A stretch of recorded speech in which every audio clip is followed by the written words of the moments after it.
ارحمنا برحمتك يا الله، وارزقنا بجنتك يا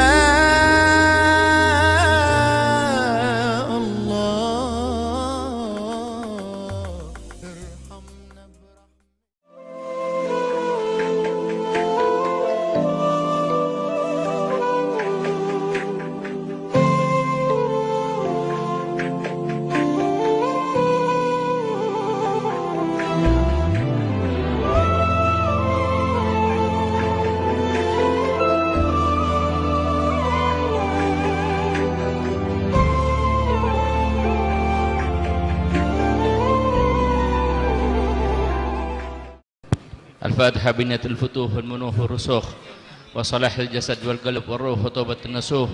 يفتح علينا وعليكم أبواب الخيرات والبركات والمسرات بجاه سيد السادات، ويرزقنا وإياكم الصحة والعافية مع الأرزاق الحسية والمعنوية بجاه خير البرية. ويفتح علينا وعليكم فتوح العارفين، فقهنا وإياكم في الدين ويعلمنا التأويل ويغفر الذنوب ويستر العيوب ويسهل كل مطلوب. ثم نهدي ثبي الأرواح والدينا ووالديكم ووالد المسلمين عامة أن الله يتغشى بالرحمة والمغفرة ويجعل علينا بركاتهم وأسرارهم وأنوارهم وعلومهم ونفعاتهم في الدين والدنيا والآخرة، وإلى حضرة الحبيب محمد صلى الله عليه وسلم. الفاتحة.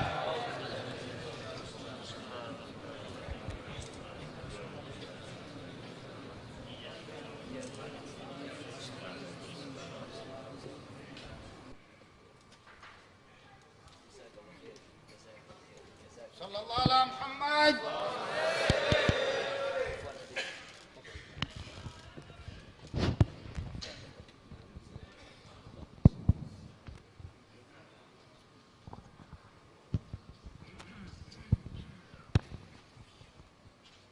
Assalamualaikum warahmatullahi wabarakatuh.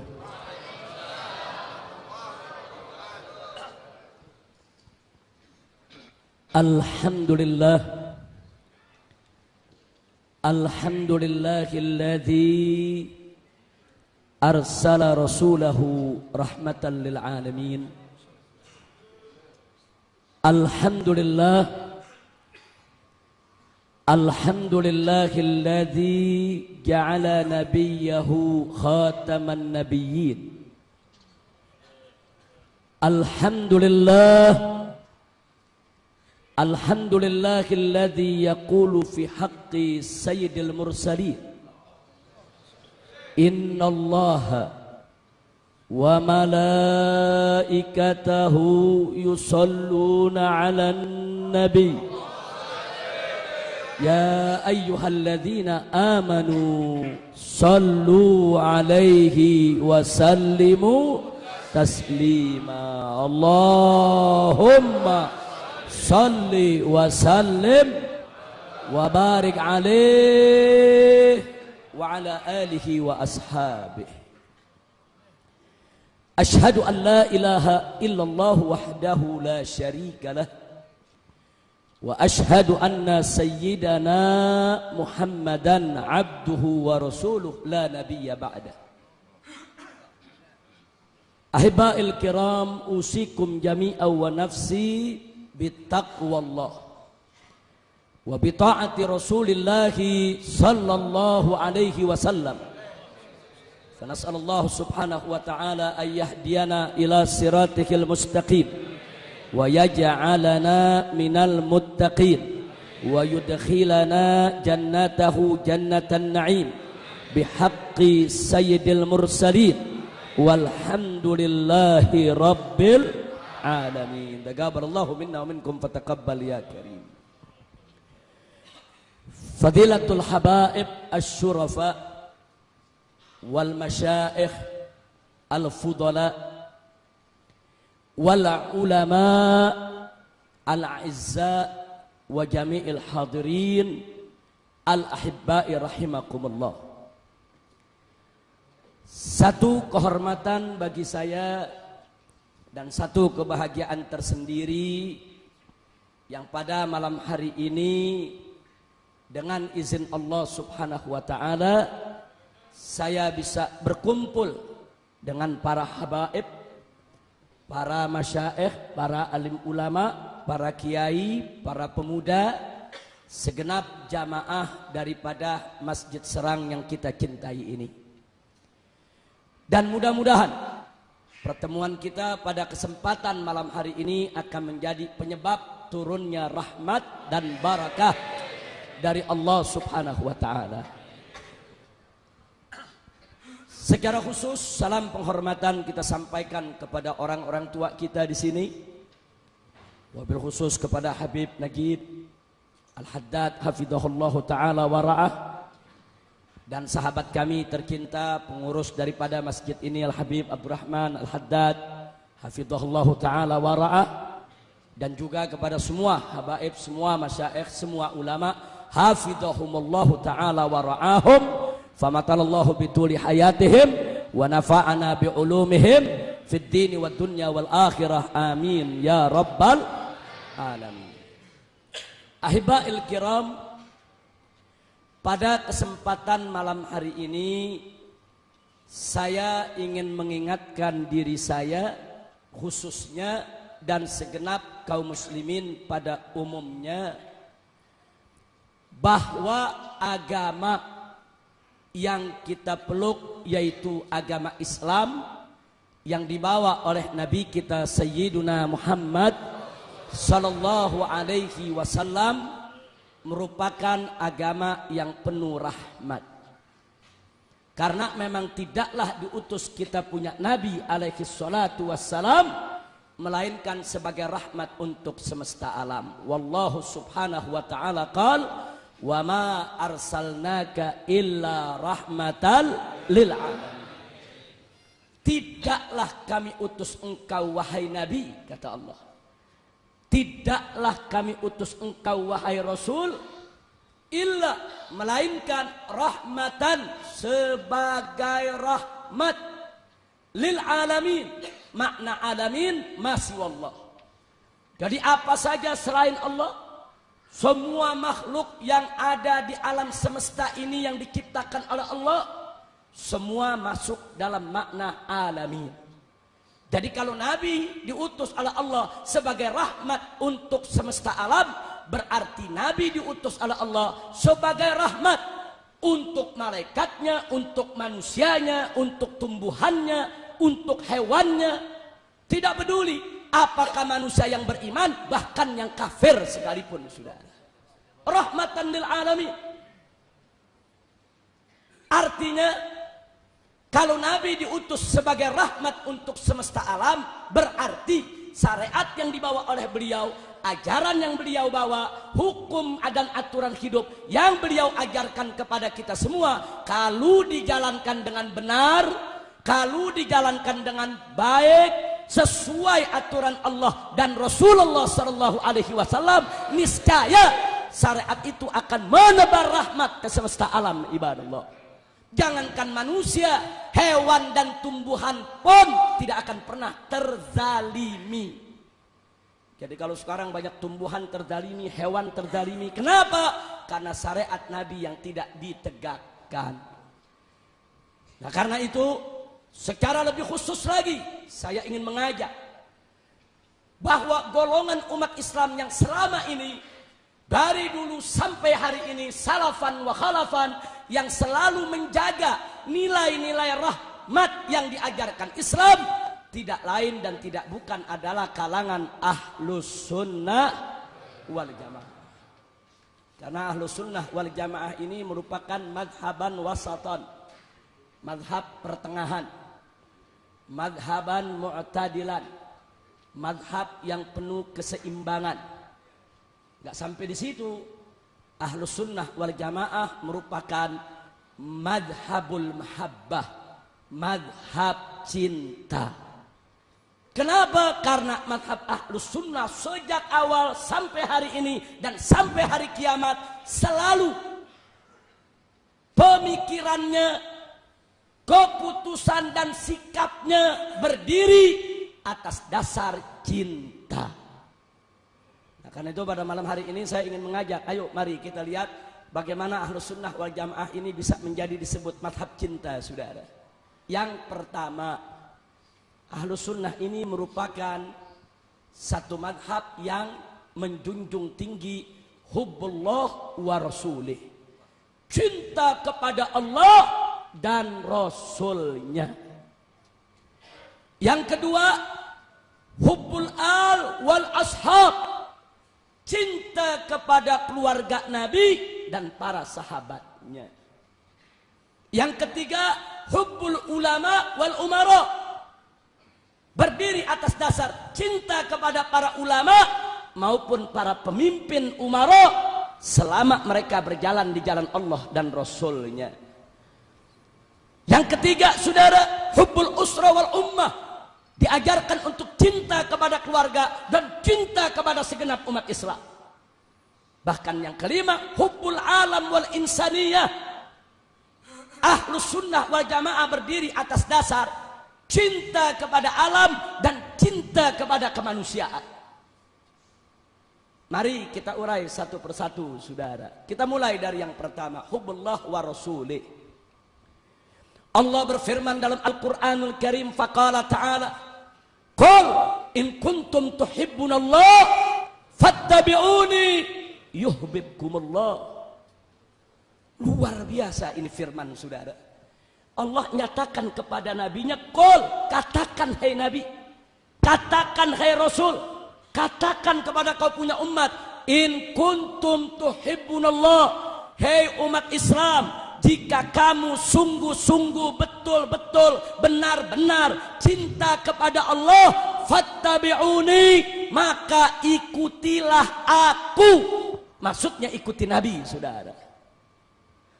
Yuhibbukumullah, niscaya Allah pasti akan mencintai kamu sekalian. Artinya, saudara, siapa yang mengaku cinta kepada Allah wajib untuk ikut dan patuh kepada aturan Nabi. Jangan ngaku cinta kepada Allah kalau dia tidak ikut kepada Rasulullah Sallallahu Alaihi Wasallam.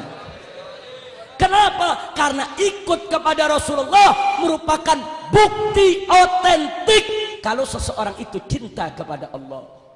Jadi cinta kepada Allah bukan sekedar di mulut, saya cinta Allah. Enggak cukup, saudara. Tapi buktikan dengan ikut Nabi. Begitu dia buktikan amaliyahnya sehari-hari, dia ikut ajaran nabinya, itulah bukti otentik, bukti original, bukti yang tidak bisa dipungkiri kalau yang bersangkutan cinta kepada Allah Subhanahu wa taala. Tidak sampai di situ, bahkan ikut kepada Nabi merupakan syarat mutlak untuk mendapatkan cintanya Allah. Karena dalam ayat tadi Allah menyatakan yuhibbukumullah. Kalau kamu sudah ikut Nabi, sudah ikuti ajaran Nabi, yuhibbukumullah, niscaya Allah pasti cinta kepada kamu.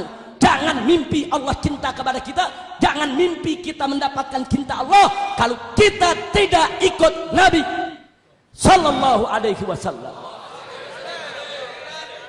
Jadi saya ulangi sekali lagi bahwa ikut Nabi adalah bukti cinta kepada Allah. Pada saat yang sama, ikut Nabi adalah merupakan syarat mutlak untuk mendapatkan cintanya Allah. Nah, jadi kalau kita cerita cinta Allah, cinta Nabi, ya jalani. Jadi cinta kepada Nabi pun bukan hanya sekedar kita bersolawat. Cinta kepada Nabi pun bukan hanya sekedar kita mengatakan cinta. Cinta kepada Nabi pun harus dibuktikan. Kita melaksanakan segala perintahnya, kita tinggalkan segala larangannya, semata-mata hanya untuk mendapatkan ridha Allah. Kenapa ini saya tekankan di awal ceramah ini? Karena maaf, di zaman sekarang ini masih banyak orang Islam kalau dikasih tahu hukum, kemudian dikasih dalil dari hadis Nabi, dia nggak puas, saudara. Dia ngotot minta dalil dari Al-Quran. Jadi kalau nggak ada dalil dari Al-Quran, seolah-olah dia nggak mau terima. Sudah dikasih tahu nih dalilnya dari hadis Nabi, dari perbuatan Nabi, dari ucapan Nabi. Saudara, dia nggak puas. Tetap dia ngototkan di Al-Quran tidak ada. Kan dalam Al-Quran nggak ada ayatnya. dia lupa saudara bahwa sumber hukum Islam itu tidak hanya terbatas kepada Al-Quran saja. Justru sumber hukum utama setelah Al-Quran adalah sunnah hadis Nabi kita Muhammad Sallallahu Alaihi Wasallam. Kenapa? Karena Nabi ditugaskan oleh Allah untuk menjelaskan isi kandungan Al-Quran. Allah menyatakan dalam Al-Quran, faqala ta'ala wa anzalna ilaika dzikra litubayyina linnas ma nuzila ilaihim. Wa anzalna ilaika dzikra, kami telah turunkan kepada engkau ya Rasul, hei Nabi, adzikra yaitu Al-Quranul Karim. Untuk apa? Litubayyina linnas, untuk kau jelaskan kepada umat manusia manusila ilaihim, apa yang diturunkan kepada mereka. Jadi tugas Nabi adalah bayanun lil Quran, untuk menjelaskan isi kandungan Al-Quran. Mustahil kita bisa memahami isi kandungan Al-Quran secara sempurna, baik dan benar kalau kita tidak berpegang teguh kepada hadis Nabi kita Muhammad sallallahu alaihi wasallam.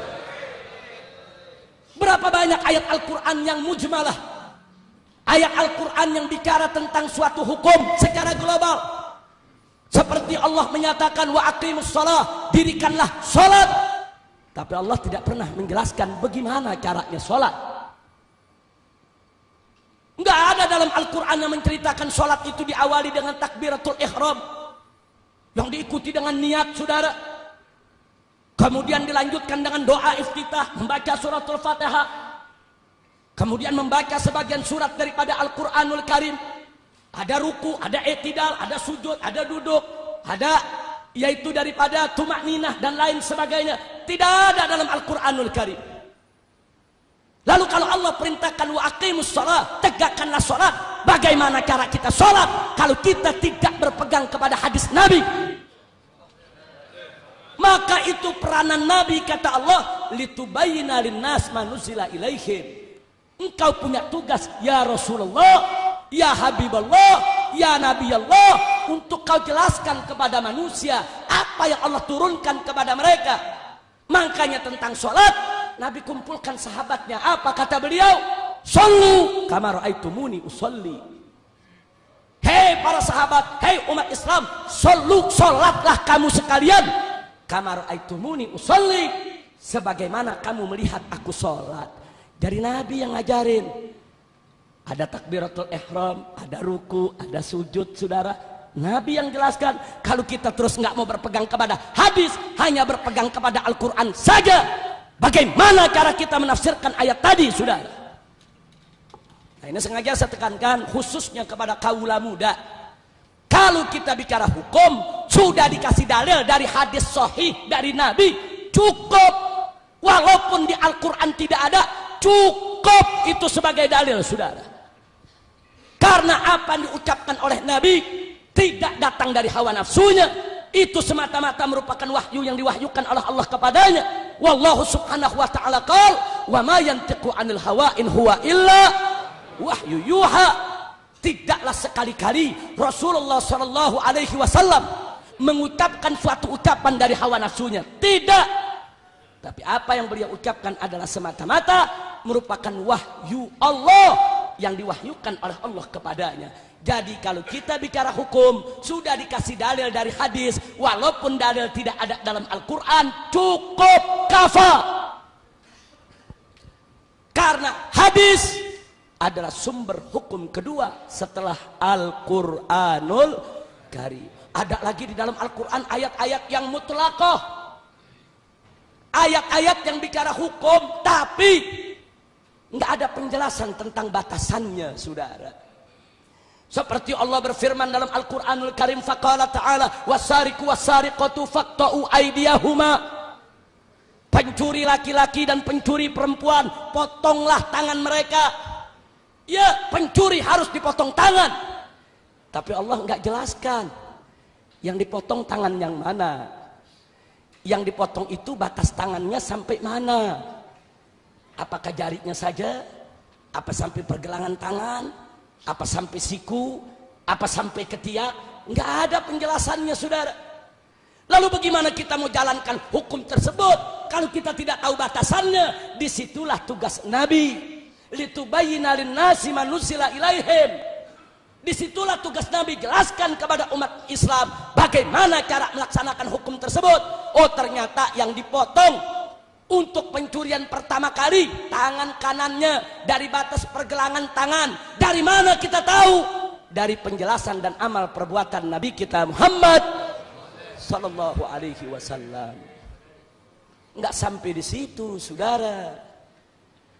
Berapa banyak di dalam Al-Quran ayat-ayat yang amah, umum.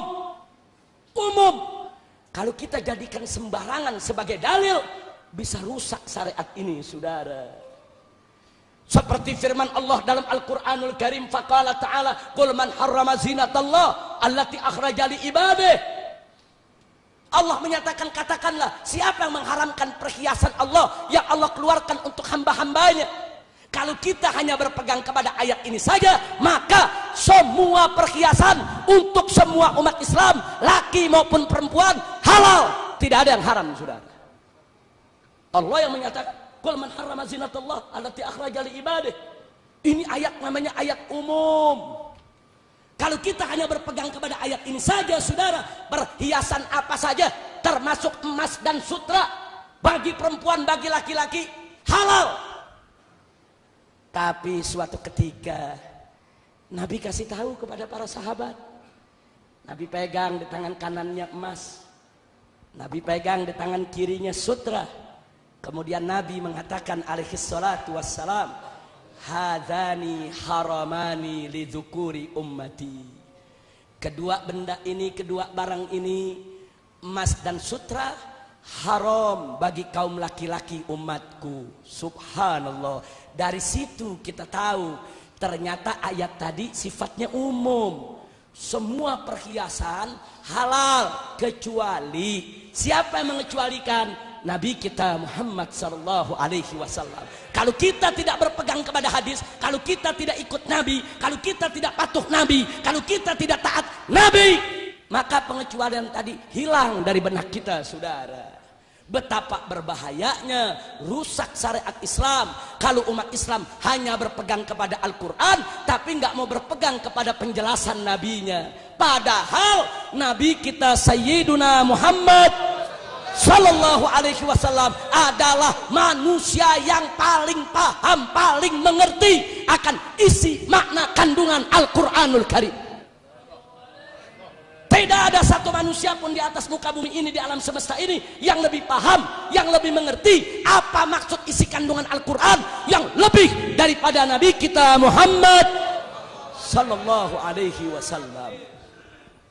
Nah, jadi ayat-ayat semacam itu dalam Al-Quran banyak, saudara. Enggak sampai di situ, saudara. Kadang-kadang dalam Al-Quran ada suatu hukum yang enggak berlaku lagi. Kita nggak bakal tahu kalau kita nggak lihat penjelasan Nabi. Lihat dalam surat Al-Baqarah ada ayat wasiat, saudara. Allah kasih tahu umat Islam, kutiba alaikum idza hadara ahadakumul maut in taraka khairan al-wasiyah lil walidaini wal aqrabina bil ma'ruf haqqan 'alal muttaqin. Ini ayat wasiat di mana diwajibkan orang beriman untuk menulis wasiat kalau dia punya harta.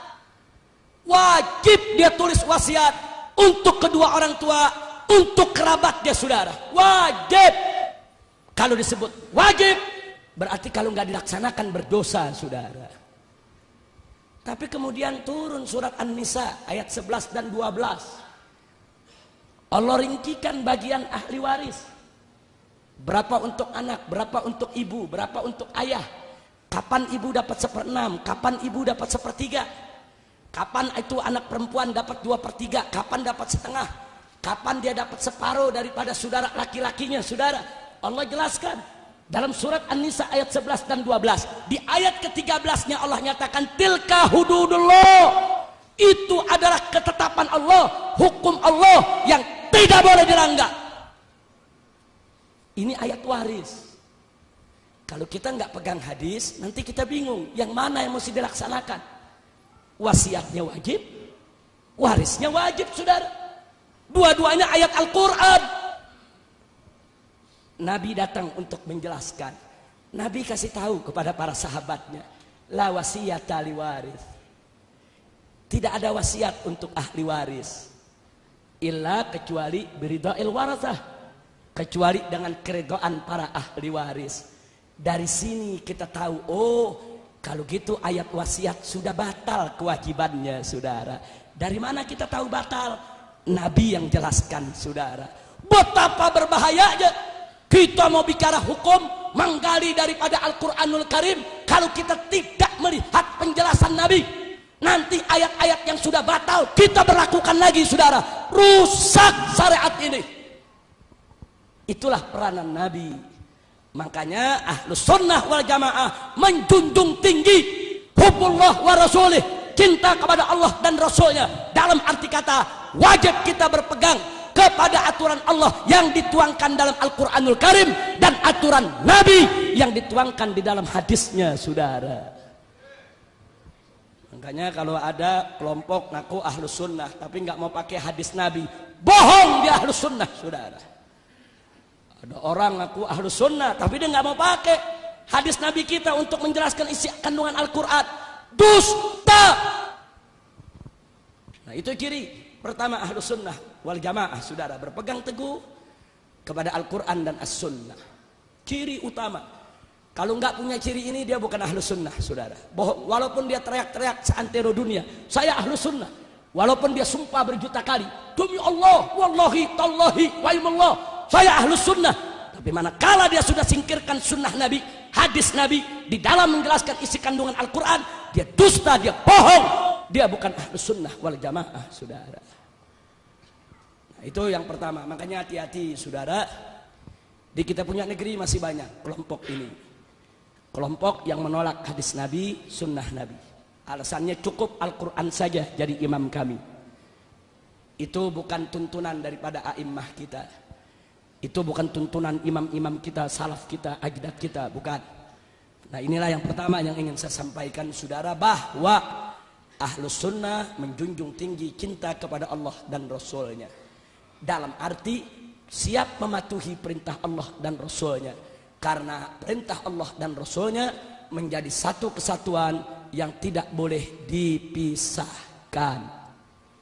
Oh, nggak sampai di situ peran As-Sunnah, saudara. Kadang-kadang terjadi ada kalimat yang muskil dalam Al-Quran. Jangankan kita yang lahir jauh dari negeri Arab, yang kadang-kadang baru belajar Arab sehari dua hari. Kadang-kadang ada sahabat lahir di samping Nabi, belajar dengan Nabi, mereka sendiri nggak paham artinya, saudara. Akhirnya mereka bertanya kepada Nabi. Ini terjadi berkenaan dengan ayat yang menceritakan, saudara, di mana Allah membolehkan kepada orang beriman untuk makan dan minum di malam hari bulan Ramadan. Allah nyatakan, faqala ta'ala, kulu washrabu hatta yatabayyana lakumul khaytul abyadu minal khaytil aswadi minal fajri thumma atimmus siyama ilal lail. Sadaqallahul azim. Allah nyatakan apa? Hei orang beriman, kulu washrabu, makanlah kamu, minumlah kamu. Minum di malam hari bulan Ramadan, makan, minum, nggak apa-apa, terusin. Sampai kapan? Hatta yatabayyana lakum, sampai jelas bagi kamu sekalian, al khaytul abyad, benang putih, minal khaytil aswad, dari benang hitam, minal fajri, daripada pagi hari, summa atimmus siyama ilal lail. Nah, kalau benang putih dan benang hitam sudah jelas bagi kamu, maka mulailah kamu berpuasa sampai malam. Saudara, begitu ayat ini turun, ada seorang sahabat berusaha untuk menafsirkan sendiri. Pulang ke rumah, kemudian dia ambil gulungan benang putih, dia ambil segulung benang hitam, dia taruh di bawah bantalnya, saudara. Dia tidur, malam bangun sahur. Setelah sahur dia mau tahu, ini udah masuk waktu puasa belum ini? Sudah masuk waktu puasa belum? Bagaimana cara taunya? Ayat Al-Quran kan bilang, hatta yatabayyana lakum, sampai jelas bagi kamu benang hitam dan benang putih. Dia buka bantalnya, dia lihat benang hitam dan benang putih. Digelap, dua-duanya tetap nggak kelihatan. Diterang, ya memang yang manapun bisa kelihatan. Dia nggak paham maksudnya apa, saudara. Ini sahabat belajar dengan Nabi. Besok paginya dia bertanya kepada Rasulullah Sallallahu Alaihi Wasallam. Dia tanya kepada Nabi, saudara.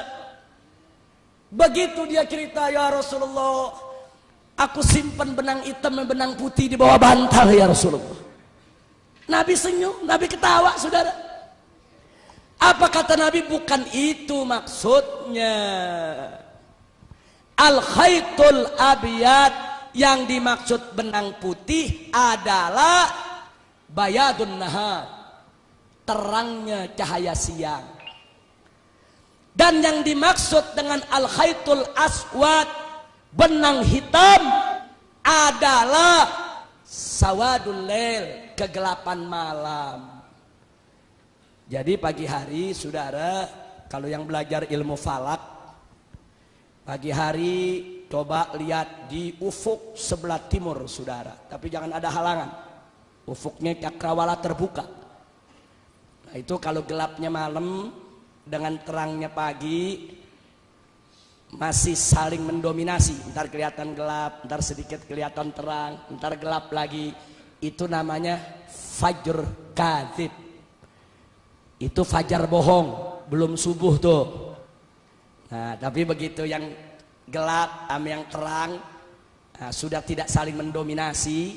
Kalau diperhatikan dengan teliti, seolah-olah di sana ada satu garis memanjang yang memisahkan antara terangnya siang dengan gelapnya malam. Itulah yang disebut al-fajrus shadiq. Itu disebut fajar betul. Itulah awal masuk subuh. Itulah awal kita berpuasa. Jadi ini sahabat diterangin sama Nabi begitu, baru dia paham, saudara. Luar biasa artinya apa? Berarti, saudara, peran Nabi di samping merincikan hukum yang masih global, memberikan batasan kepada hukum yang masih mutlak, memberikan penjelasan tentang adanya pengkhususan dari hukum yang umum, dan memberikan penjelasan tentang terjadinya pembatalan hukum, juga menjelaskan kata-kata yang sulit dipahami oleh bangsa Arab, saudara. Alhamdulillah, nggak sampai di situ. Yang terakhir dari bagian nomor 1 ini, saudara, bahwa peran Nabi diantaranya adalah insya ahkamin jadidatin sakata anhal Quran, membangun hukum baru yang belum disebutkan dalam Al-Quran, saudara. Di Quran nggak ada. Seperti apa? Seperti soal akikah, nggak ada dalam Al-Quran. Kurban ada, akikah nggak ada, saudara. Atau seperti soal khitan anak perempuan, di Quran nggak ada. Atau seperti zakat fitrah, zakat ada, zakat mal ada, zakat perkebunan ada, zakat emas ada. Zakat fitrah nggak ada dalam Al-Quran, saudara. Lalu dari mana kita bisa tahu hukumnya? Nabi yang menerangkan kepada umatnya. Jadi salah satu peranan Nabi adalah memberikan penjelasan hukum yang belum ada di dalam Al-Quranul Karim. Yang ke-6 ini banyak sekali, saudara. Itulah yang tadi saya sebutkan. Kalau nanya hukum kepada kiai, nanya hukum kepada habib, nanya hukum kepada syekh, nanya hukum kepada ulama, dikasih dalil hadis, walaupun tidak ada dalam Al-Quran, selama hadis itu sahih, cukup. Itu merupakan dalil hukum buat kita semua, saudara. Kira-kira jelas tidak? Alhamdulillah. Nah, ini ciri ahlu sunnah yang pertama, hubbullah wa rasulih. Nggak ada tawar menawar. Pokoknya kalau udah Allah memerintahkan apa saja kerjain. Kalau udah Nabi yang perintahkan apa saja kerjain. Kalau Allah sudah larang apa saja jauhkan. Kalau Nabi sudah larang apa saja stop, jangan dikerjakan. Allah menyatakan dalam Al-Quranul Karim, faqala ta'ala, wa ma'atakumur rasulu fakhudhuhu wa manahakum anhu fantahu. Apa saja yang Nabi berikan kepada kalian, fakhudhu, ambil, amalkan. Wa manahakum anhu fantahu. Dan apa saja yang Nabi larang, stop, jangan dikerjakan, saudara. Alhamdulillah. Selamat datang kepada Habib Alwi Baagil dari Ketapang, Madura. Mudah-mudahan kehadiran beliau dengan rombongan akan semakin banyak rahmat dan barakah yang Allah turunkan kepada kita semua. Amin ya rabbal alamin. Yang kedua, Ahlus Sunnah wal Jamaah adalah madhab mahabbah, madhab cinta. Cinta kepada siapa? Yang kedua adalah hubbul al wal ashab. Cinta kepada keluarga Nabi dan cinta kepada para sahabat Nabi. Ini enggak ada kompromi ini saudara. Enggak ada orang ngaku-ngaku Ahlus Sunnah benci sama keluarga Nabi. Dari mana datangnya Ahlus Sunnah? Ahlus Sunnah wal Jamaah sepakat wajib cinta kepada Ahlul Bait Nabi dan cinta kepada para sahabat Nabi saudara. Wajib. Kita mulai soal cinta kepada keluarga Nabi. Setelah itu kita lanjutkan kepada cinta kepada para sahabat Nabi saudara. Alaihi salatu wassalam. Cinta kepada keluarga Nabi adalah tuntutan Allah dalam Al-Quranul Karim. Allah yang menyatakan kepada Nabi, faqala ta'ala, qul la as'alukum alaihi ajra illal mawaddata fil qurba. Katakan hai Muhammad, katakan hai Nabi, katakan hai Rasul, katakan kepada kau punya umat, la as'alukum alaihi ajra, aku tidak meminta upah apapun kepada kalian atas segala jeripaya jasaku mengajarkan kepada kalian berbagai macam ajaran, illah melainkan al mawaddah, cinta kasih, fil qurba, di dalam aku punya keluarga. Gak ada perbedaan pendapat di antara ulama Ahlus Sunnah, cinta keluarga Nabi adalah wajib. Makanya Sayyiduna Abu Bakar Siddiq radhiyallahu anhu, apa beliau menyatakan, urqubu Muhammadan fi ahli baiti. Ini ucapan Sayyidina Abu Bakar saudara, ada dalam Sahih Bukhari. Sayyidina Abu Bakar mengingatkan umat setelah wafatnya Nabi, tatkala beliau menjadi khalifah, beliau katakan, urqubu Muhammadan fi ahli baiti, jagalah kehormatan Nabi Muhammad dengan menjaga keluarganya. Masya Allah. Makanya kalau ada cerita-cerita yang bilang Sayyidina Abu Bakar benci sama keluarga Nabi, bohong semua saudara. Kalau ada cerita-cerita yang bilang Sayyidina Abu Bakar Siddiq bermusuhan dengan keluarga Nabi, dusta saudara. Sayyidina Abu Bakar Siddiq radhiyallahu anhu adalah sahabat yang sangat mencintai keluarga Nabi. Kenapa? Karena beliau tahu itu perintah Allah, itu perintah Nabi. Dan Sayyidina Abu Bakar Siddiq radhiyallahu anhu tidak akan pernah bergeser, yaitu daripada tetap mematuhi perintah Allah dan Rasulnya. Alhamdulillah. Nah karena itu saudara, saya ingatkan sekali lagi bahwa kita harus jaga akhlak kita kepada para keluarga Nabi, wabil khusus kepada Sayyidina Ali, kepada Siti Fatimah Zahra, kepada Sayyidina Hasan, kepada Sayyidina Husain. Ini mereka adalah keluarga yang sangat dicintai oleh Nabi Muhammad Sallallahu Alaihi Wasallam. Jadi kalau di luar sana ada yang coba-coba mengatakan Sayyidina Ali begini, Sayyidina Ali begitu, Fatimah Zahra begini, Fatimah Zahra begitu, Sayyidina Hasan begini, Sayyidina Hasan begitu, dia cerita dengan tidak punya adab kepada keluarga Nabi, dusta kalau dia Ahlus Sunnah wal Jamaah saudara. Walaupun dia bersumpah dia Ahlus Sunnah wal Jamaah, walaupun dia bersumpah demi Allah berjuta kali kalau dia Ahlus Sunnah wal Jamaah, tapi manakala dia memusuhi keluarga Nabi, membenci keluarga Nabi, tidak menghormati keluarga Nabi, dia bukan Ahlus Sunnah. Maka jangan kita dipecah belah saudara. Mencintai keluarga Nabi sampai hari kiamat merupakan kewajiban agama. Apalagi Nabi mengatakan, udzakirukumullahu fi ahli baiti. Aku ingatkan kamu sekalian, hai umatku, jaga aku punya keluarga. Nah karena itu saudara, kalau kita sudah tahu begitu, ayo mari kita jaga cinta kita kepada keluarga Nabi. Insya Allah. Begitu juga cinta kepada sahabat Nabi. Saudara, apalagi Muhajirin dan Ansor yang Allah nyatakan dalam Al-Qur'anul Karim. Faqala ta'ala was-sabiqunal awwalun minal muhajirin wal ansor walladzina tabauhum bi ihsan radhiyallahu anhum wa radu'an. Subhanallah. Allah yang nyatakan dalam Al-Qur'an was-sabiqunal awwalun, dan mereka-mereka yang pertama-tama kali masuk Islam ikut Nabi, minal muhajirin wal ansor, dari kalangan muhajirin dan dari kalangan ansor, walladzina tabauhum bi ihsan, dan mereka-mereka yang mengikuti muhajirin dan ansor dengan kebaikan.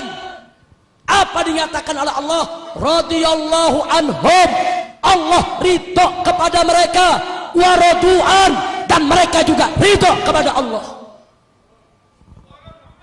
Ini yang menyatakan radhiyallahu anhum bukan manusia, saudara, Allah.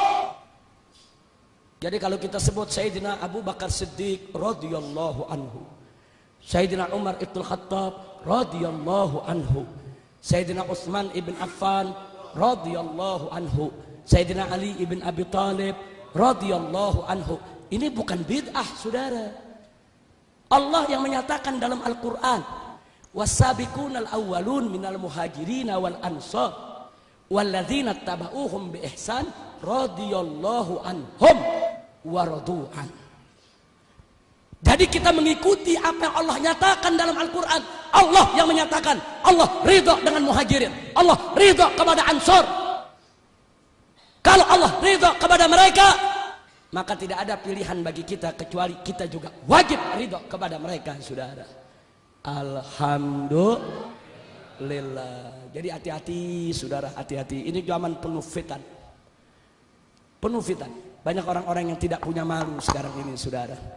Menceritakan tentang keluarga Nabi, menceritakan tentang istri Nabi, menceritakan tentang sahabat Nabi, saudara. Betul, para sahabat Nabi tidak maksum. Betul, keluarga Nabi juga tidak maksum. Betul, muhajirin dan ansor tidak maksum. Betul, mereka juga manusia yang punya kesalahan.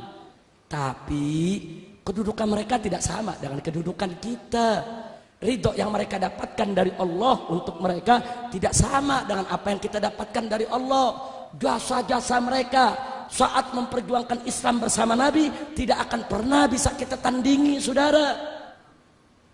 Dan hati-hati, saudara, satu hal saja ingin saya ingatkan, bahwa para sahabat Nabi alaihi salatu wassalam adalah naqalatul Quran was sunnah. Mereka itu adalah pembawa, penyampai, penukil Al-Quran dan Sunnah kepada kita. Bagaimana itu Al-Quran dari Nabi sampai kepada kita? Lewat sahabat. Bagaimana itu hadis dari Nabi sampai kepada kita? Lewat sahabat. Nah, sekarang ada orang mentajrih Nabi nggak bisa, meragukan kebenaran sabda Nabi nggak bisa.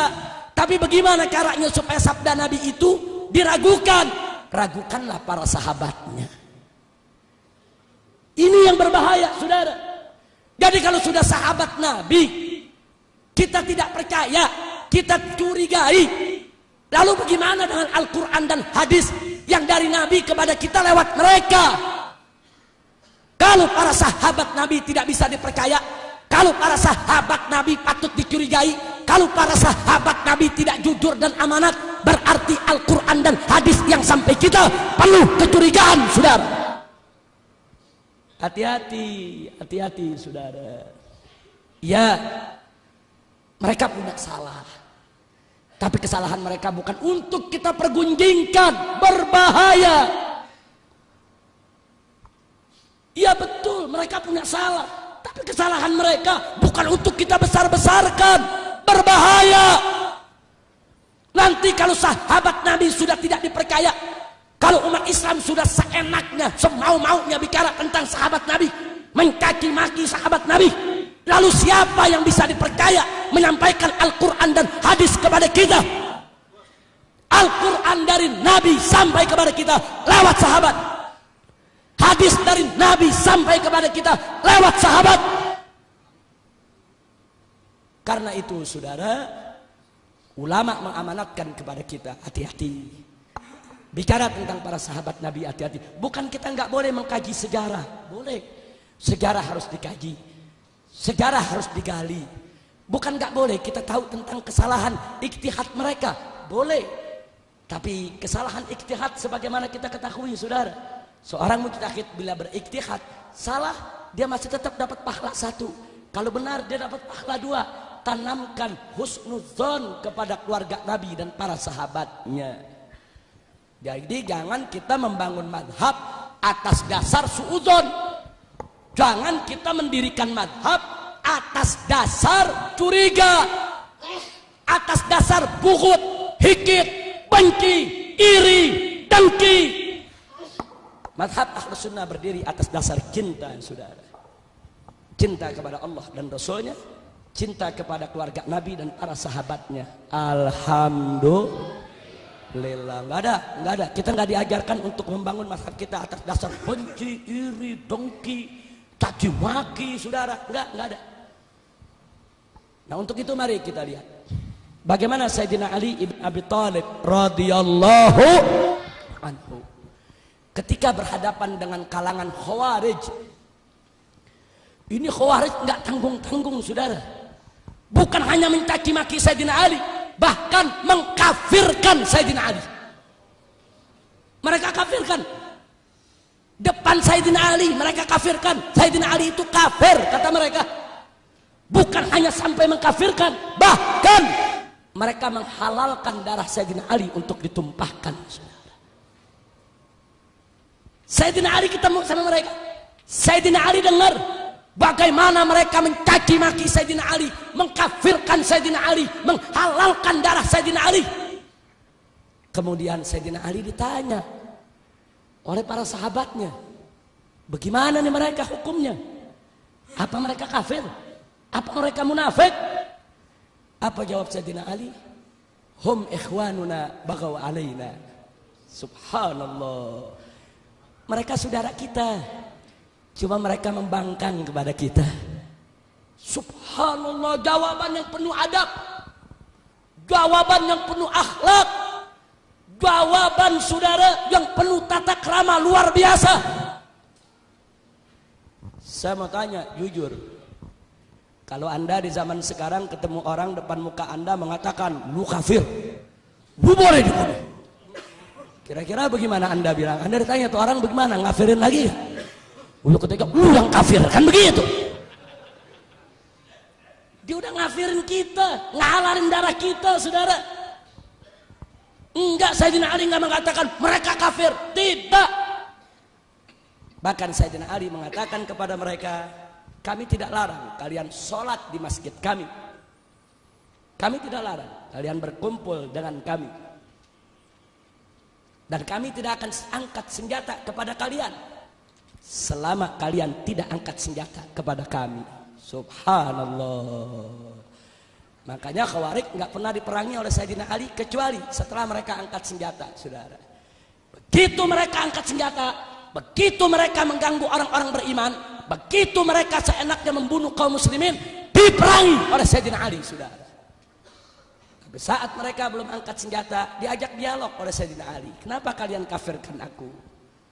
Diajak dialog, nggak sampai di situ. Sayyidina Ali kirim Sayyidina Abdullah ibn Sayyidina Abbas datang, ketemu sama orang-orang Khawarij, ajak mereka dialog.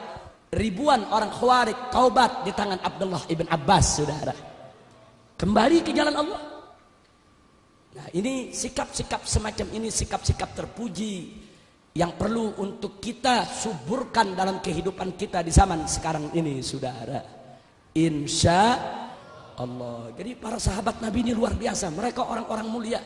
Udah nggak usah kita cerita mempergunjingkan mereka. Kalaupun mereka punya kesalahan, saudara, Allah nanti nggak tanya kita.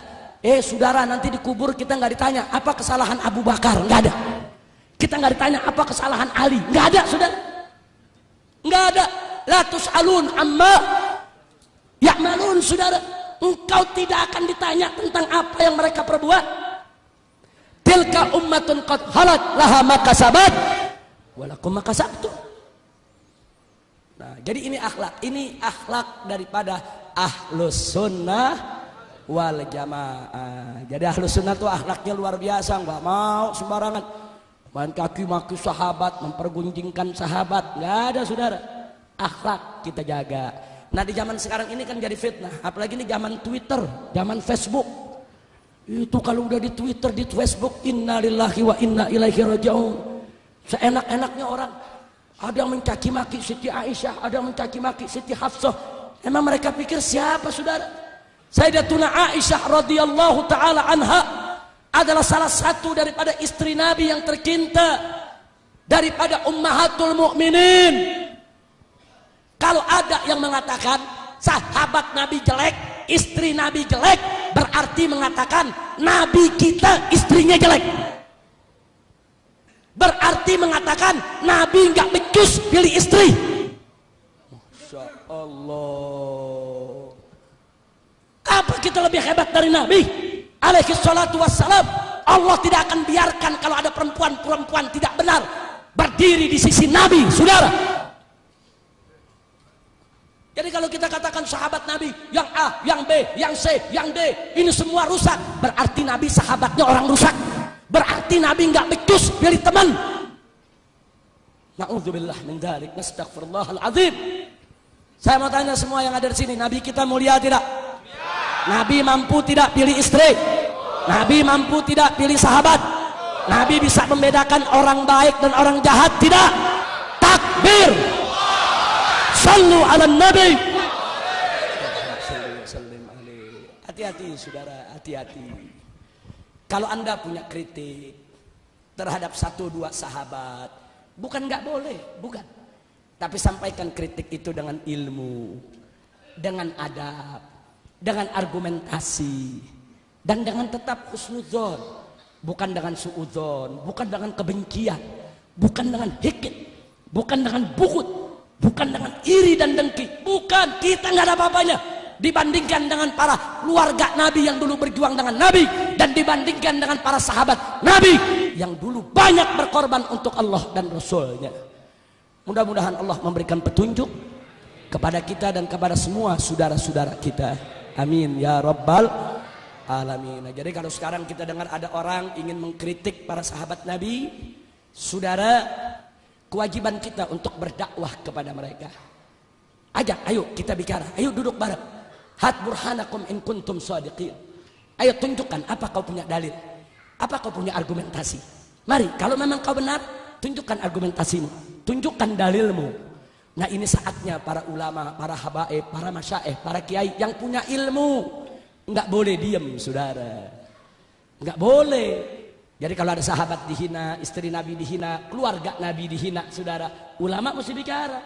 Karena ulama yang punya dalil, karena ulama yang tahu dalil, karena ulama yang tahu argumentasi. Jelaskan kepada umat. Mungkin yang ngeritik itu nggak paham, cuman ikut-ikutan.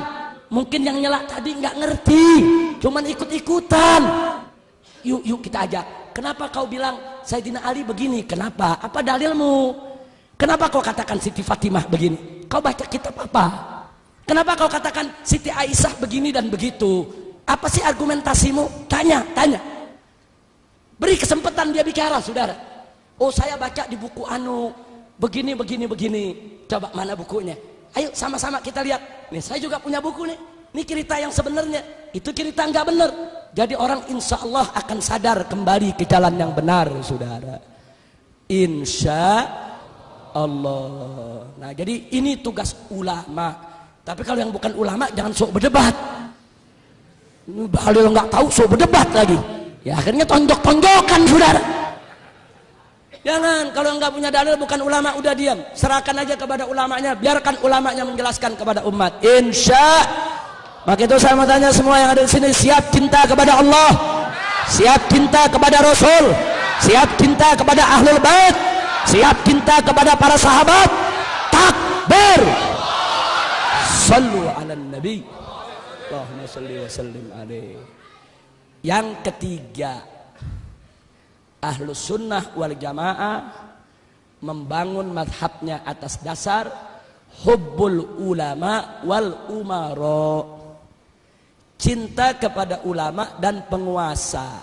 Tapi jangan salah paham, cinta kepada penguasa bukan berarti ngejilat pemerintah, bukan. Nah, ini kadang-kadang di pojok salah paham, kok ulama umaro dicintai. Nah, maksudnya cinta kepada ulama dan umaro selama mereka berjalan di jalan Allah dan Rasulnya. Makanya kita mau kasih tahu pemerintah beruntung, Indonesia ini mayoritas ahlus sunnah wal jamaah. Pemerintah beruntung karena ajaran ahlus sunnah itu kita mesti tunduk sama pemerintah. Kita nggak boleh lawan pemerintah, saudara, kecuali kalau pemerintah sudah keluar dari jalan Allah dan Rasulnya. Jadi sebetulnya pemerintah di Indonesia enak, udah jangan langgar syariat, titik, rakyat wajib taat, selesai, saudara. Ini kan kadang-kadang yang jadi masalah kan pemerintahan yang langgar syariat. Ini yang jadi persoalan, saudara. Padahal dengan penduduk mayoritas ahlus sunnah wal jamaah, pemerintah Indonesia diuntungkan karena bagian daripada ajaran ahlus sunnah wal jamaah. Tidak boleh sembarangan untuk kita menggulingkan suatu pemerintahan, saudara, kecuali sangat darurat. Bahkan Nabi pernah sampaikan kepada para sahabatnya, nanti akan datang suatu zaman, kalian ini hai umat Islam akan dipimpin oleh orang-orang yang buruk akhlak, jelek tingkah lakunya. Kemudian sahabat bertanya, apa kita gulingkan dia ya Rasulullah? Apa kita angkat senjata, kita berontak, kita gulingkan? Apa jawab Nabi? La maqamas salah. Jangan, selama dia masih mendirikan sholat. Kalau udah nggak sholat baru rubuhin, saudara. Kalau dia masih sholat jangan dulu, kasih nasihat, kasih peringatan. Nah, ini yang perlu kita sampaikan. Jadi sebetulnya Ahlus Sunnah wal Jamaah itu indah. Kita bukan teroris, kita bukan pembangkang, bukan. Kita nggak pernah mau lawan pemerintah, enggak. Kita nggak pernah mau gulingkan pemerintah, tidak. Kita bukan politisi, kita hanya menginginkan pemerintah kita tunduk kepada hukum Allah dan Rasulnya. Insya Allah. Begitu juga ulama. Wajib umat Islam patuh kepada ulamanya, cinta kepada ulamanya. Bagaimana tidak?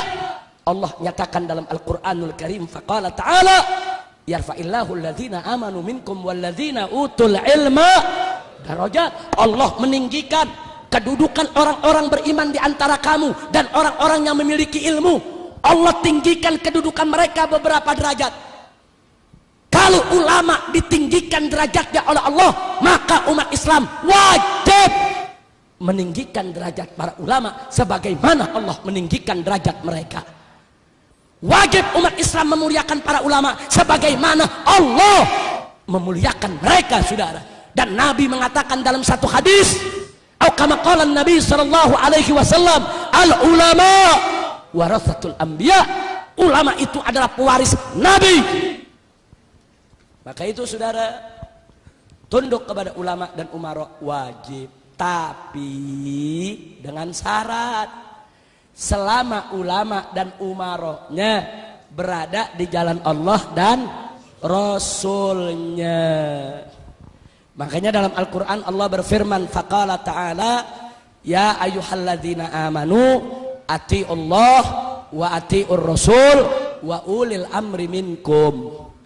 Hei orang-orang yang beriman, ati'ullah, taatilah Allah, wa ati'ur rasul, dan taatilah Rasul. Tapi begitu ulil amri, Allah nggak katakan wa ati'u ulil amri, nggak, diatofkan saja wa ulil amri minkum. Ada rahasia apa? Ati Allah, taatilah Allah. Artinya taat kepada Allah mutlak, tanpa kompromi. Allah suruh apa aja kerjain, Allah larang apa saja tinggalkan, nggak boleh tawar menawar. Wa ati'ur rasul, dan taatilah Rasul. Taat Rasul juga mutlak, nggak boleh tawar menawar. Apa aja yang Nabi ajarkan kerjain, titik, nggak ada tawar menawar. Giliran ulil amri, Allah nggak mengatakan wa ati'u ulil amri, enggak. Allah atafkan wa ulil amri minkum. Artinya dan dalam kurung taatilah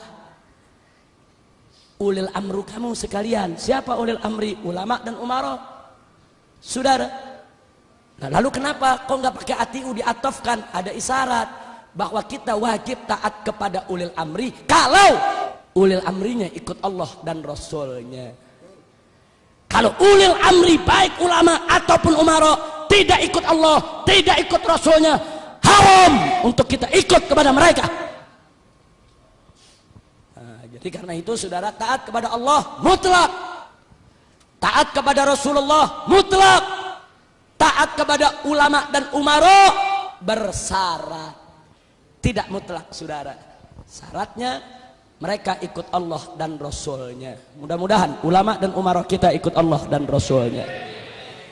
Dan saya juga ingin ingatkan bahwa ulama-ulama yang hak tidak akan pernah bisa berdampingan dengan ulama-ulama batil sampai hari kiamat. Hak dan batil akan selalu berperang, bertempur, saling menjatuhkan saudara. Nah, manakala hak dan batil bertempur, kita umat Islam wajib mendukung yang hak. Habib dengan Habib ribut, lihat yang satu hak, yang satu batil, yang dibela yang mana? Hak. Kiai sama kiai ribut, lihat mana yang hak, mana yang batil, yang dibela yang mana? Hak. Ada kiai hak, habibnya batil, bela yang mana? Bela kiai. Ada habib hak, kiai batil, bela yang mana? Bela habib. Bukan karena habibnya, karena hak. Ada kiai hak, ulama hak, umaro batil, bela yang mana? Ulama. Tapi ini dibalik, umaronya hak, ulamanya batil, bela yang mana? Umaro. Jadi kuncinya hak atau batil saudara. Makanya saya pernah ditanya, Habib Rizik mau ditanya, apa pertanyaannya? Kiai sama kiai boleh berantem nggak? Saya jawab wajib. Yang nanya kaget, kok wajib Habib?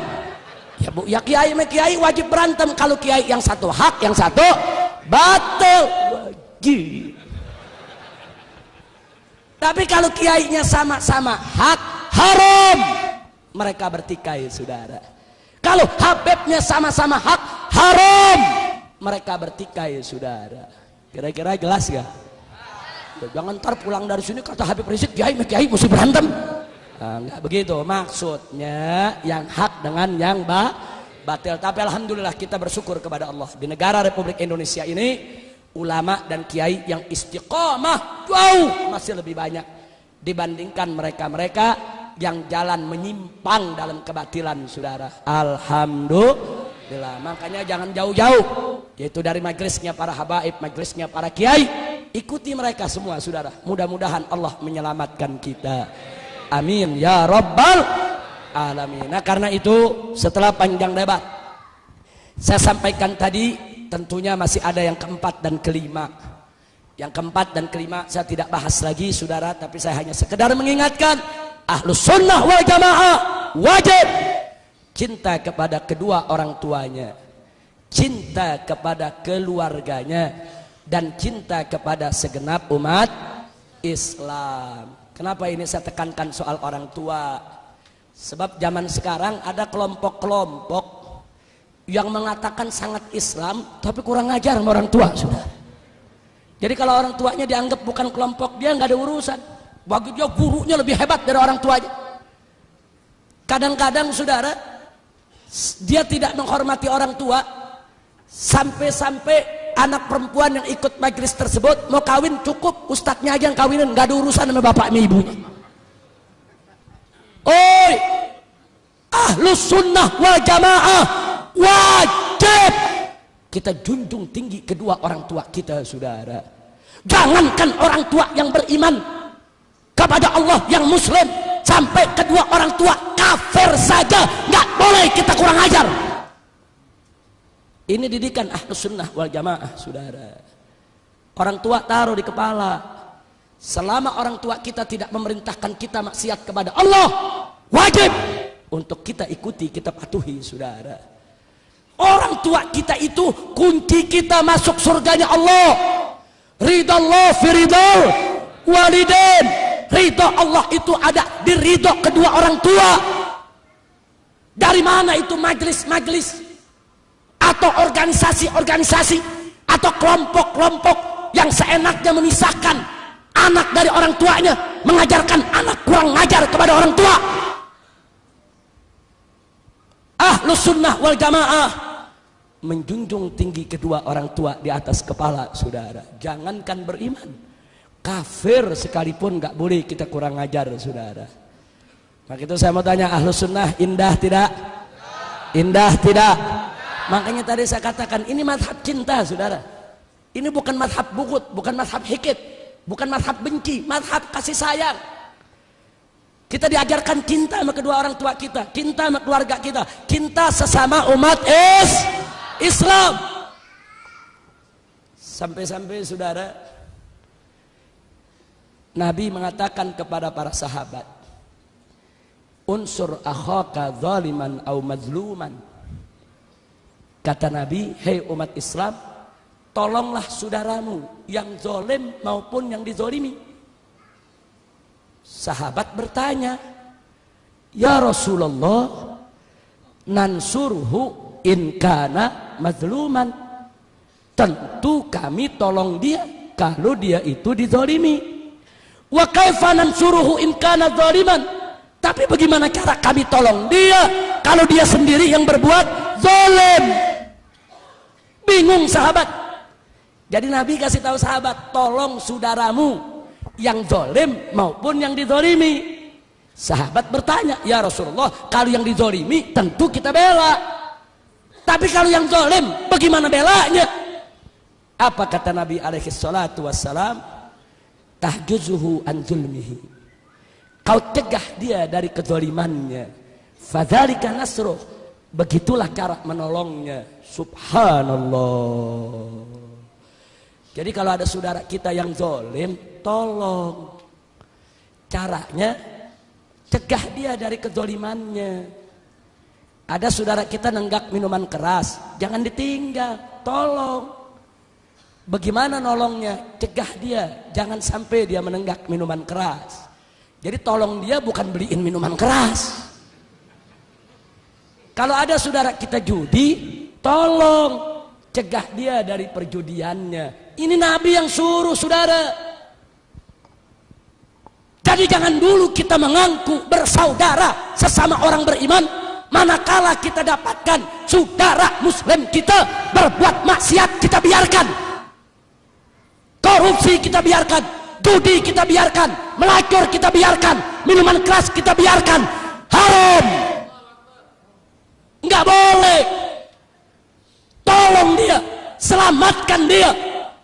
Jangan lupa Nabi mengatakan, saudara, dalam satu hadis yang lain, masalul mu'minin fi tawadihim wa tarahumihim wa ta'atufihim kamatsalil jasadil wahid idza staka minhu udwun tada'alahu sa'irul jasadi bis-sahari wal humma. Kata Nabi alaihi salatu wassalam, perumpamaannya orang-orang yang beriman di dalam kasih sayang sesama mereka, di dalam cinta kasih sesama mereka, di dalam pergaulan sesama mereka, kamatsalil jasadil wahid, bagaikan tubuh yang satu. Idza staka minhu udwun, kalau salah satu anggota tubuh mengeluh, menderita karena suatu penyakit, tada'alahu sa'irul jasad, seluruh jasad ikut menjerit, ikut menderita, ikut peduli, bisahari wal humma, sampai-sampai seluruh jasad nggak bisa tidur karena meriang, saudara. Subhanallah.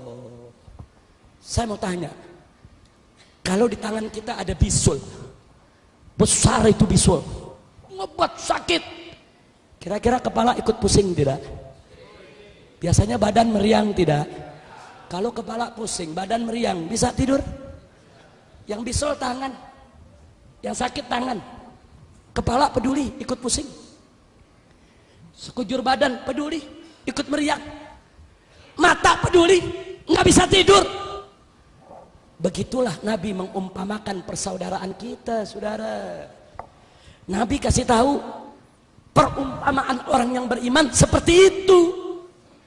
Artinya umat Islam ini harus bersaudara bagaikan tubuh yang satu. Kalau ada saudara kita menderita, itu bagian tubuh kita, peduli dong.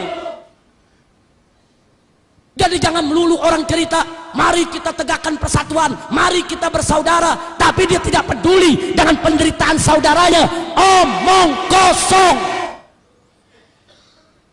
Kalau ada saudara kita yang bodoh, tidak punya ilmu, itu saudara kita, itu bagian tubuh kita. Duka dia duka kita, derita dia derita kita. Saudara yang punya ilmu, terjun, ajarkan, bimbing, bina, selamatkan dia dari jurang kebodohannya. Itulah persaudaraan orang yang beriman. Kalau ada saudara kita miskin, kelaparan, melarat, itu bagian tubuh kita. Lapar dia mesti jadi lapar kita, susah dia mesti jadi susah kita. Yang punya duit, yang punya harta, yang kaya raya, tolong bantu selamatkan dia dari kemelaratannya. Itu persaudaraan orang beriman. Kalau ada saudara kita dianiaya, dibunuh, saudara diperkosa, dirampas harta bendanya, itu saudara kita. Kita mesti peduli, nggak boleh kita diam. Apa yang bisa kita bantu dia, bantu. Makanya sedih sekali ada orang dikasih tahu tentang pembantaian umat Islam di Palestina yang dilakukan oleh Israel. Apa dijawab? Ah, itu urusan orang Arab, itu bukan urusan saya. Ittaqullah. Itu yang dibantai orang Islam, anak kaum muslimin yang membantai orang kafir Yahudi. Itu bukan urusan orang Arab, itu urusan umat Islam. Peduli dong. Al-Masjidil Aqsa itu milik kita. Kok sampai puluhan tahun dikuasai oleh orang-orang Yahudi? Kemana umat Islam yang saat ini di dunia jumlahnya 1,8 miliar? Kita seperti lumpuh di depan Yahudi, saudara. Innalillahi wa inna ilaihi raji'un. Jangankan ke Arab sana, tatkala saudara kita dibantai di Ambon, dibantai di Poso, itu perempuan kita saudara di Poso, hampir 100 orang dibugilkan, ditelanjangkan, diarak keliling kota oleh laskar-laskar Kristus. Itu saudara kita, itu perempuan kita, saudara. Harus kita peduli. Jangan begitu dikasih tahu, ah itu urusan orang Ambon, itu urusan orang Poso, itu bukan urusan kita. Haram. Jadi kita mesti rasakan penderitaan mereka, saudara. Begitu juga kalau ada saudara kita yang maksiat, dia nenggak minuman keras, dia judi, dia melacur, saudara. Itu saudara kita. Dia lagi melakukan kemunkaran, dia menuju kehancuran dunia dan akhiratnya. Dia lagi berjalan menuju siksa Allah. Itu saudara kita, bagian tubuh kita. Selamatkan dong dari kehancurannya. Jangan dibiarkan, saudara. Haram. Tapi orang sekarang beda. Giliran kita mau selamatin, dibilang anarkis lah, dibilang keras lah, kasar lah, dituduh teroris lah. Hei saudara, kalau mereka kita biarkan, siksa azab api neraka jahanam yang sangat pedih menanti orang-orang yang ingkar kepada Allah. Anda tahu siksa neraka yang paling ringan, saudara? Itu kerikil neraka jahanam ditaruh di telapak kaki, isi kepala otak mendidih, saudara. Itu yang paling ringan. Kesian itu saudara kita. Nah maka itu ayo mari saudara tunjukkan ukhuwah kita. Ya kita tidak wajib semua harus melakukan apa yang kita tidak mampu. La yukallifullahu nafsan illa wus'aha. Allah tidak memberikan beban kepada seseorang kecuali sesuai kemampuannya. Oh Anda nggak mampu nahi munkar, nggak apa-apa, terus aja dakwah saudara. Yang penting jangan maki-maki yang lagi nahi munkar. Kita bagi-bagi tugas, yang mampu dakwah, yang mampu hisbah, yang mampu jihad, saudara. Memang tidak semua orang, ada orang bagus dakwahnya saudara, tapi begitu hisbah amar ma'ruf nahi munkar, dia tidak punya kemampuan. Kenapa? Mungkin karena faktor kesehatannya, mungkin karena faktor usianya, atau mungkin karena faktor prioritas pilihan perjuangan.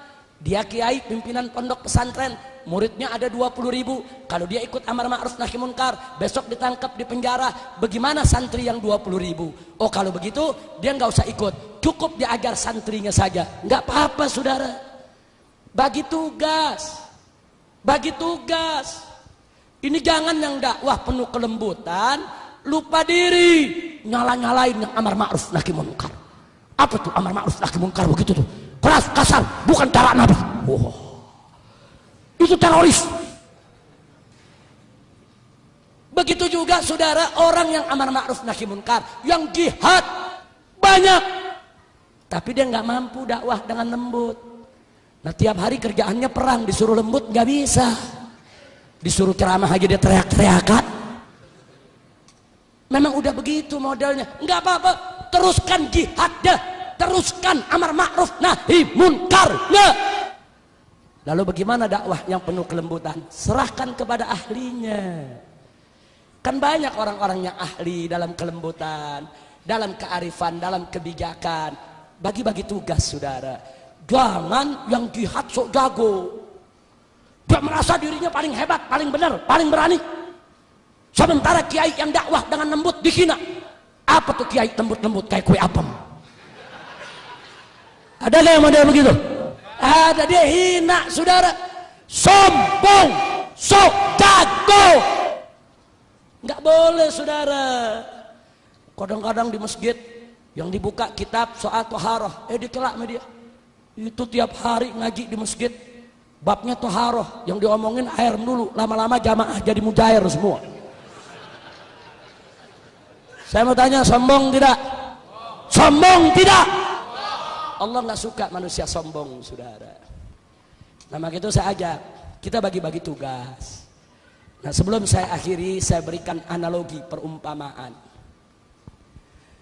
Dakwah dan amar ma'ruf nahi munkar, hisbah, disingkatnya hisbah, bahasa fikihnya hisbah. Hisbah itu amar ma'ruf nahi munkar. Dakwah dan hisbah itu kalau diumpamakan pekerjaan petani, ibarat menanam padi dan memberantas hama. Dakwah dengan lembut itu nanam padinya saudara. Hisbah dengan tegas itu memberantas hamanya, termasuk membunuh tikus yang merusak. Nah, kalau di seluruh Indonesia para habaib, para kiai setiap hari sibuk dengan dakwah yang lembut, tidak ada yang hisbah. Sibuk bangun pesantren, sibuk ngajar di masjid dan musola, sibuk zikir, ibadah, ta'abbud dan lain sebagainya. Tapi yang perang lawan korupsi tidak ada, yang perang lawan pelacuran tidak ada, yang perang lawan perjudian tidak ada, yang perang lawan beraneka ragam kemunkaran tidak ada. Kondisinya sama seperti petani se-Indonesia tiap hari sibuk menanam padi, tapi hamaknya tidak diberantas saudara. Jujur saya mau tanya, kalau kita rame-rame nanam padi tiap hari, hamak nggak diberantas, kira-kira panennya bagus atau rusak? Rusak. Rusak, kesian. Capek kita didik orang dirusak. Capek kita didik anak dirusak saudara. Capek. Begitu juga sebaliknya, kalau para habaib, para masaih, para kiai se-Indonesia semuanya tiap hari sibuk perang lawan pelacuran, perang lawan perjudian, perang lawan narkoba, perang lawan minuman keras, perang lawan korupsi, perang lawan aliran sesat, perang lawan kemunkaran, sibuk. Tapi tidak ada yang dakwah, nggak ada yang bangun pesantren, nggak ada yang buka majelis di masjid, nggak ada yang buka kitab, nggak ada yang ngajar caranya wudhu bagaimana saudara. Sibuk semua, perang udah sama munkar. Itu sama juga petani se-Indonesia sibuk semuanya tiap hari bunuh tikus. Padinya nggak ditanam-tanam. Nah, saya mau tanya, tiap hari kita bunuhin tikus saja saudara, sampai setahun. Terus sampai setahun panen apa? Panen tikus. Nah, berarti petani yang cerdas, petani yang ideal, petani yang komprehensif, dia nanam padi dan dia memberantas hama, saudara. Tapi kan gak semua petani mampu. Ada yang pintar nanam padi, nggak pandai memberantas hama, nggak apa-apa, tanam saja padinya. Bagaimana hamanya? Minta bantuan saudaranya yang mampu memberantas hamanya, saudara. Dengan kerjasama yang baik antara keduanya seperti tadi. Saya mau tanya, kalau padi ditanam, hama diberantas, kira-kira panen bagus tidak? Insya Allah. Begitu juga ulama. Ulama yang ideal, komprehensif, mantap, mencontoh Nabi, saudara. Kalau dia mampu dakwah dan dia juga melakukan hizbah. Tapi nggak tiap ulama mampu. Kan tadi sudah saya katakan, orang kalau udah tua kok disuruh demo, saudara. Dari mana datangnya? Orang udah tua kok disuruh angkat senjata perangnya, nggak bisa. Bahkan Siti Aisyah radhiyallahu taala anha pernah berfatwa, laki-laki yang penakut makruh ikut jihad, saudara. Itu fatwa Siti Aisyah. Lo kok makruh? Bahkan ada ulama mengatakan lelaki penakut haram ikut jihad. Kenapa? Sebab kalau dia ikut nanti takutnya nular sama yang lain, saudara. Jadi Siti Aisyah bilang kalau udah penakut suruh di rumah aja, jangan dipaksa jihad. Itu kan karakter. Nah sekarang dia ikut jihad, temennya lagi semangat tembak musuh, dia lagi terkencing-kencing. Temennya lagi semangat, Allahu Akbar, dia lagi mikir, ya bini gue bagaimana bini gue? Bisa kacau perangnya, saudara. Artinya apa? Ada ulama mampu dakwah, nggak mampu hizbah. Ada ulama mampu hizbah, nggak mampu dakwah. Nggak apa-apa, saudara. Nggak apa-apa. Yang mampu dakwah, teruskan dakwahnya dengan lembut. Tapi tolong doakan saudara-saudaranya yang sedang melakukan hizbah. Begitu juga sebaliknya, yang hizbah dengan tegas teruskan. Tapi jangan lupa juga di sela-sela ibadahnya doakan, beri dukungan kepada ulama-ulama yang dakwahnya dengan penuh kelembutan. Indah tidak? Indah tidak? Jadi kalau ulama dengan ulama saling kerjasama menyempurnakan, saudara, kira-kira kita bisa jaya tidak? Bisa menang tidak? Karena itu saya mau tanya, siap bersatu? Siap berjuang bersama? Siap saling menghormati? Takbir! Sallu ala nabi. Allahumma salli wa sallim wa barik alaih. Ini udah jam berapa nih? Ngomong terus sampai subuh urusannya. Masya Allah, kira-kira yang saya sampaikan jelas tidak? Ya bukan, kalau kita mau cerita panjang sampai subuh juga nggak habis. Iya Masya Allah, tapi saya sedang ini hari Masya Allah majelis serang ini mudah-mudahan oleh Allah dijadikan masjidan thayyiban, masjidan salihan, masjidan mubarakan, amin ya rabbal alamin. Nah, sebagai penutup saya ingin memanfaatkan kesempatan ini untuk memberikan sejumlah informasi sekaligus untuk klarifikasi, insya Allah. Sebagaimana Anda sudah sama tahu bahwa sejak tahun 98 saya tidak sendiri, saya dengan kawan-kawan dari kalangan para habaib, para kiai, para ustadz, kalangan santri, pondok pesantren dan lain sebagainya mendirikan organisasi Front Pembela Islam. FPI ini bukan partai politik. FPI ini adalah organisasi Islam yang bermadhab akidah Asy'ariyah dan bermadhab fikih Syafi'i. Artinya FPI adalah organisasi Ahlus Sunnah wal Jamaah. Nah, FPI banyak fokus pada bidang hizbah, amar ma'ruf nahi munkar. Tapi bukan berarti dakwah tidak kami kerjakan, bukan. Dakwah kami kerjakan juga. Jihad kami geluti juga. Pada saat terjadi pertikaian di Ambon, di Poso, kami kirim anak-anak muda kami untuk bertempur di sana bersama umat Islam yang lainnya menyelamatkan kaum muslimin. Bahkan sampai hari ini posko-posko kami di Ambon maupun di Poso masih tetap dalam keadaan siaga. Kami tidak mau lagi kecolongan seperti dulu. Nah, kemudian tidak sampai di situ, kita juga peduli dengan jihad yang ada di Palestina, yang ada di Rohingya, yang ada di Kashmir, yang ada di Thailand Selatan, Patani, yang ada di Moro dan lain sebagainya. Tapi memang di Indonesia yang banyak disorot adalah amar ma'ruf nahi munkar. Yang ingin saya sampaikan singkat saja, bahwa kami FPI betul, kami tidak menolak atau tidak memungkiri bahwa sering terjadi clash, bentrok antara kami dengan pengusaha-pengusaha maksiat, dengan preman-preman yang membackingi berbagai macam tempat maksiat. Hanya yang perlu saya klarifikasi bahwa dalam prosedur perjuangan Front Pembela Islam, posko FPI mana saja di seluruh Indonesia, manakala ingin berjuang menutup suatu tempat maksiat, wajib untuk memulai dari dakwah terlebih dahulu. Jadi nggak boleh ujuk-ujuk amar ma'ruf nahi munkar, nggak boleh, saudara. Dakwah dulu, itulah yang kami sebut prosedur standar. Jadi kami mulai dakwah dulu dengan cara bagaimana? Dengan cara saudara memberikan nasihat kepada yang punya tempat maksiat.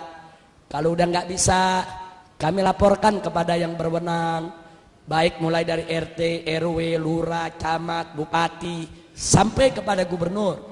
Begitu juga tentara, polisi, kami surati dan semua kami arsipkan. Nah, kalau itu semua juga nggak didengar, kami minta ketemu, kami minta dialog. Kami dialog ke DPRD, kami dialog dengan gubernur, kami dialog dengan pemilik maksiat. Karena kita nggak boleh nutup pintu dialog, saudara.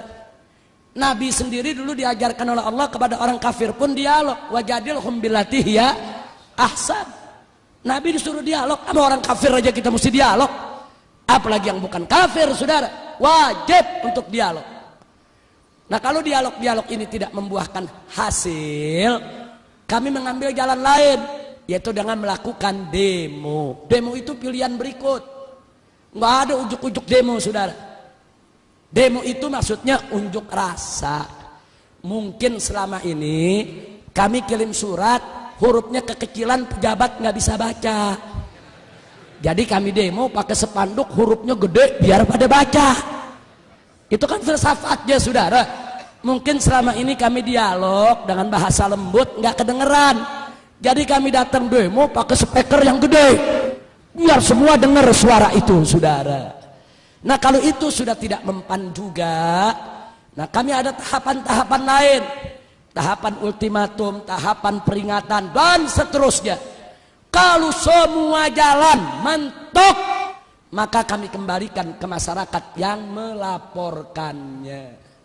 Jadi kita FPI nggak ujuk-ujuk, masyarakat yang lapor. Nih di kampung kami ada tempat judi nih, bagaimana? Kami tuntun. Itu prosesnya bisa 6 bulan, bisa 1 tahun, bisa 2 tahun. Kami tunggu dengan sabar. Kalau bisa ditutup tanpa ribut, kenapa sih mesti ribut, saudara? Nah, biasanya kalau udah 1 tahun, 2 tahun gagal, kami kembalikan masyarakat. Kami kumpulkan masyarakatnya, Bapak, Ibu, laporan Anda sudah kami terima, sudah kami laksanakan. Ini bukti-bukti kerjaan yang sudah kami lakukan, tapi semua batal, gagal. Sekarang terserah Anda maunya apa. Nah, kadang-kadang masyarakat ambil jalan, ya udah, kalau memang ini semua sudah gagal, pemerintah tidak mau tahu, kami masyarakat yang akan bertindak. Pada posisi itu, FPI akan ikut masyarakat, saudara. Apapun resikonya, walaupun resikonya kami akan dikatakan melanggar hukum, main hakim sendiri, mengambil wewenang polisi, yang jelas kami sudah mengikuti prosedur yang ada. Kenapa kami prosedur? Karena kami menghormati pemerintah. Kita nggak boleh melangkahi pemerintah.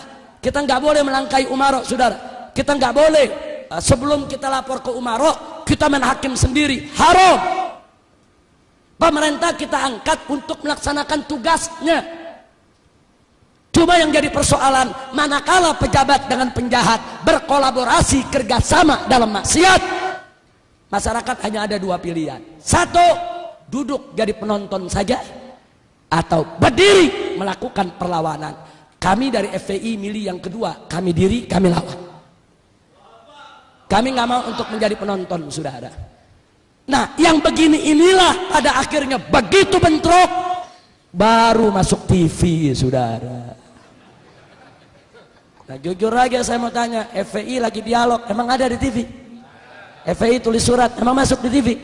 Nggak ada. FPI demo damai sambil tahlil, zikir, ada di TV? Giliran ngegerebek, baru masuk TV. Kami turun di Aceh, 1.300 laskar FPI termasuk dari Jawa Timur.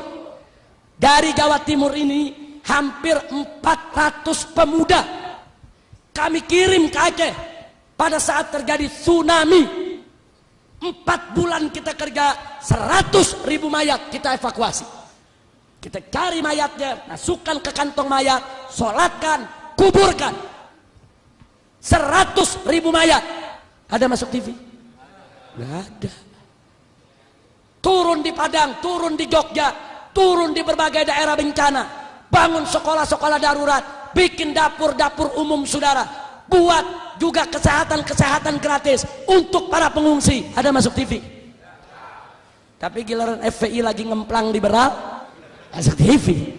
Tiap hari disetel, saudara. Kejadiannya sekali, disetelnya tiap hari. Udah 5 tahun masih disetel lagi. Tinggal orang Jawa Timur yang nggak tahu apa-apa, kok FPI ngemplang melulu tiap hari ya.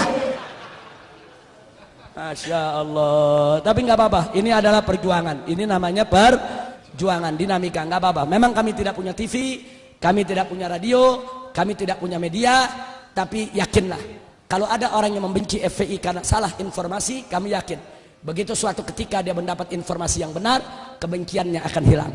Kalau dia benci karena salah paham, kami yakin suatu saat begitu salah pahamnya hilang, kebenciannya akan ikut hilang, saudara. Kalau dia benci, saudara, karena memang dia tidak kenal, dia belum tahu, wajar. Karena yang namanya manusia, annas a'da'u ma jahilu. Manusia itu adalah musuh dari apa yang dia tidak tahu. Tapi suatu ketika dia tahu, insya Allah dia tidak jadi musuh lagi. Tapi kalau yang benci FPI karena iri, dengki, bughut, sulit dicari obatnya, saudara. Al-Imam Asy-Syafi'i radhiyallahu ta'ala anhu mengatakan dalam syairnya, saudara, kullu adawatin qad turja shifa'uha illa adawatu man adaka bil hasadi. Setiap permusuhan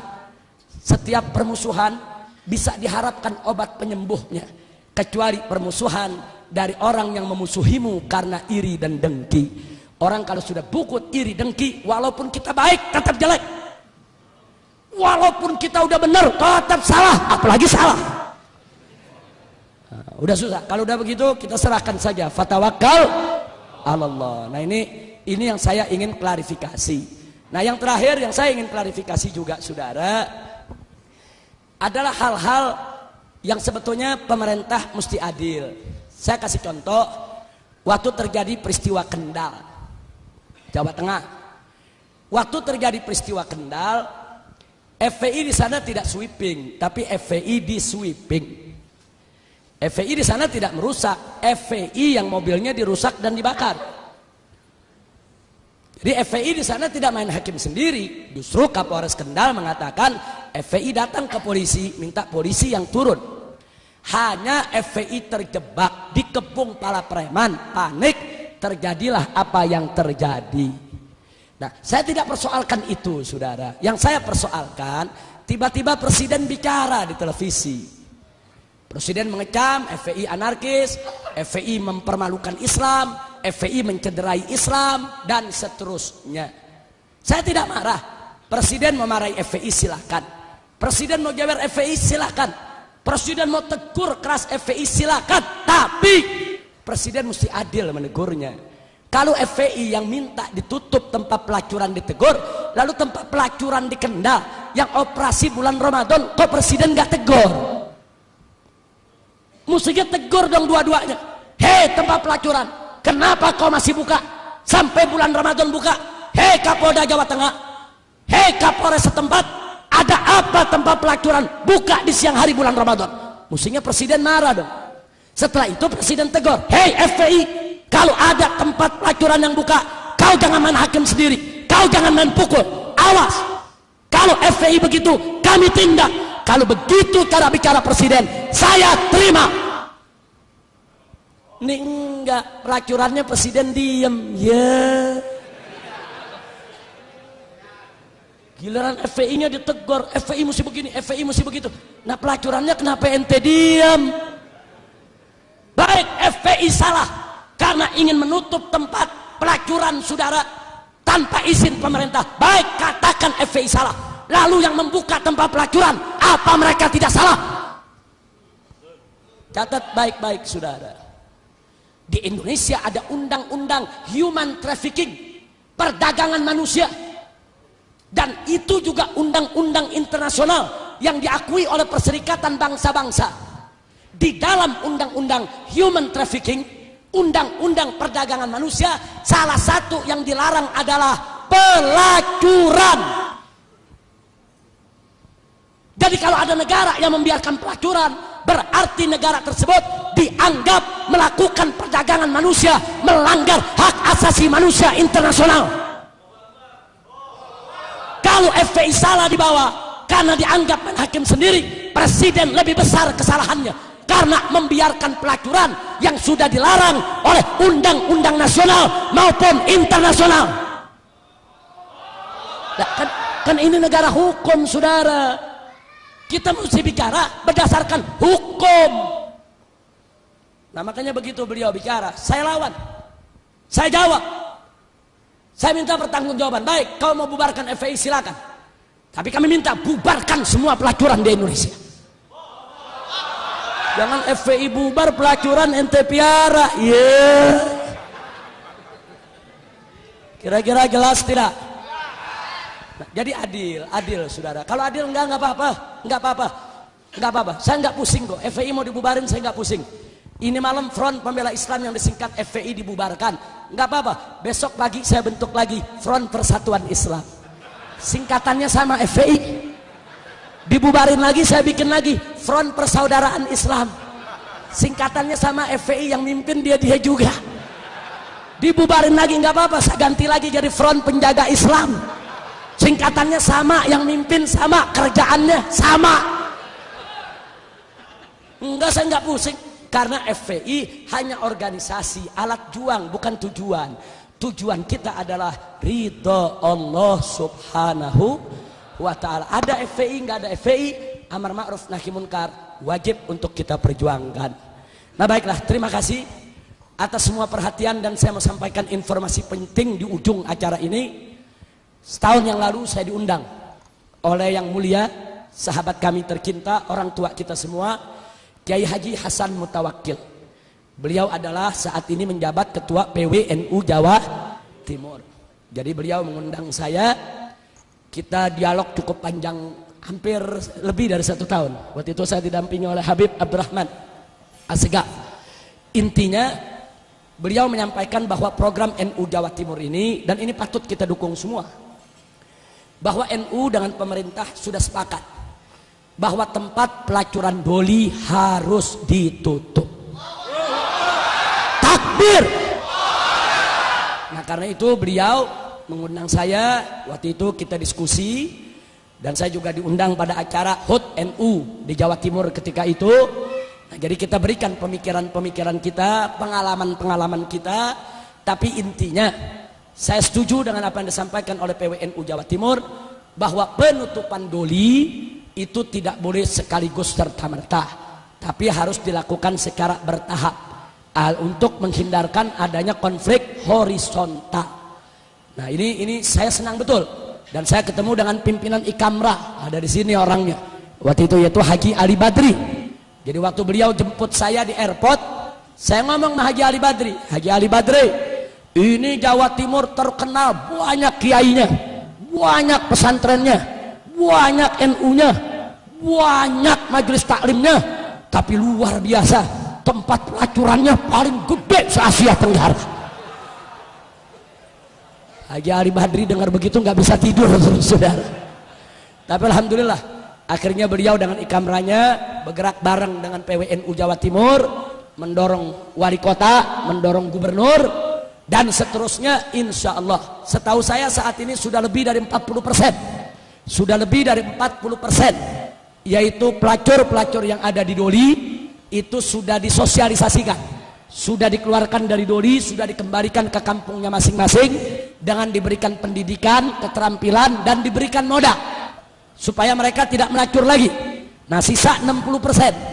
Nah, mudah-mudahan ke depan Doli betul-betul tutup dari Jawa Timur. Amin ya rabbal alamin. Saya katakan kepada Kiai Haji Hasan Mutawakkil, kalau NU di Indonesia sudah bangkit untuk melawan kemunkaran, saya yakin insya Allah nggak lama lagi kemunkaran punah dari Republik ini, saudara. Biarkan NU yang menjadi lokomotif, kami siap untuk menjadi gerbongnya, untuk mendukung NU, karena NU adalah orang tua kami. NU adalah rumah besar Ahlus Sunnah wal Jamaah. Maka itu saya mau tanya semua yang ada di sini, siap berjuang? Siap dukung NU Jawa Timur? Siap untuk menutup Doli? Siap menegakkan yang hak? Siap melawan kemunkaran? Takbir! Alhamdulillah. Nah, itu yang saya mau sampaikan, saudara. Nah, ada lagi berita lain.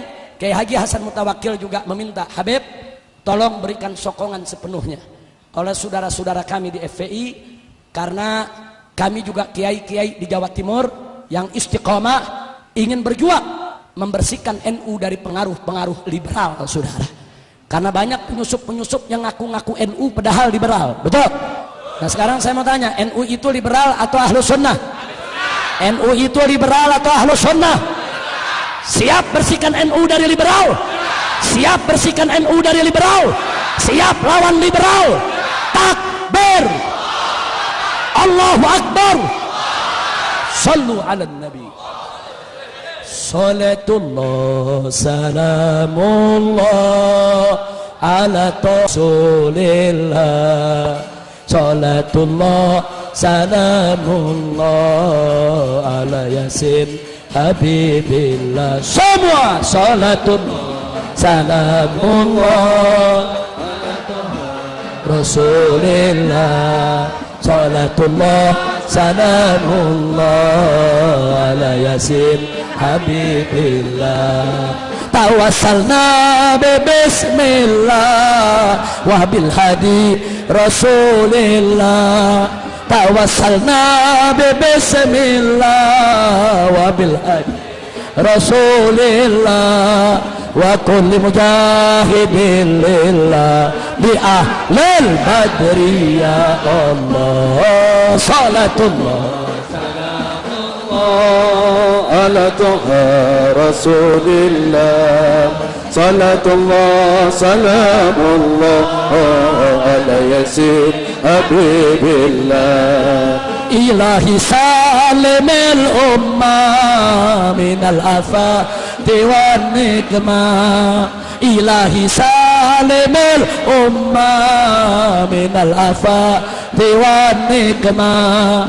Wa min hammi wa min umma bi ahlil badri ya Allah. Salatullah salamullah ala Taha Rasulillah. Salatullah salamullah ala Yasin Habibillah. Ilahi kfir wa akrimna binil matalib minna. Ilahi kfir wa akrimna binil matalib minna. Wadafi masaatina bi ahlil badri ya Allah. Salatullah salamullah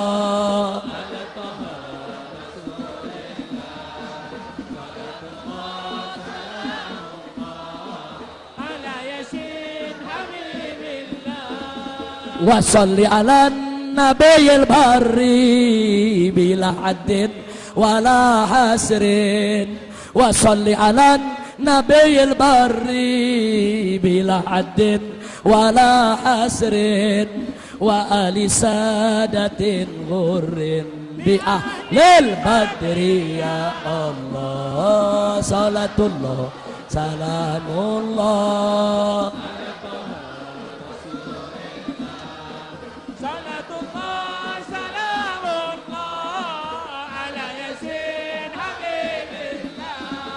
صلاة الله سلام الله على طه رسول الله صلاة الله سلام الله على ياسين حبيب الله صلاة الله إلهنا يا غفار الذنوب ويا ستار العيوب ويا مفرج الكروب ويا مقلب القلوب اغفر ذنوبنا واستر عيوبنا وفرج كروبنا وثبت قلوبنا على دينك إلهنا صلاة الله سلام الله على طه رسول الله صلاة الله سلام الله على ياسين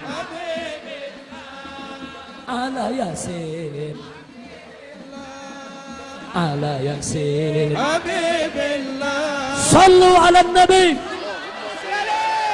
Allahumma salli wa sallim wa barik alaih. Kepada kaum muslimin rahimakumullah, alhamdulillah malam hari ini mudah-mudahan kita semua diberkahi oleh Allah dan semoga kita sampai akhir hayat tidak bergeser dari akidah ahlus sunnah wal jamaah. Jaga persatuan, jaga akhlak dan jaga keamanan, ketenangan.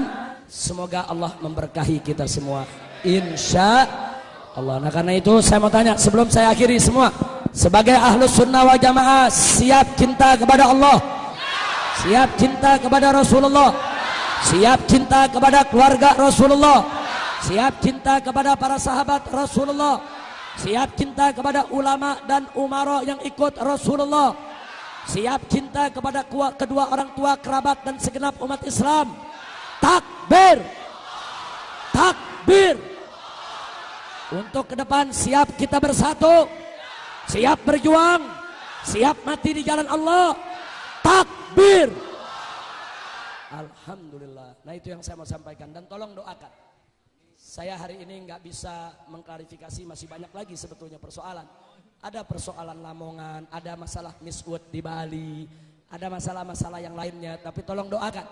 Mudah-mudahan sampai akhir hayat kita semua umat Islam tidak akan bergeser untuk menegakkan Islam di bumi Indonesia yang tercinta. Amin ya rabbal alamin. Nah, saya perkenalkan, saya datang tidak sendiri, saya didampingi oleh kawan-kawan.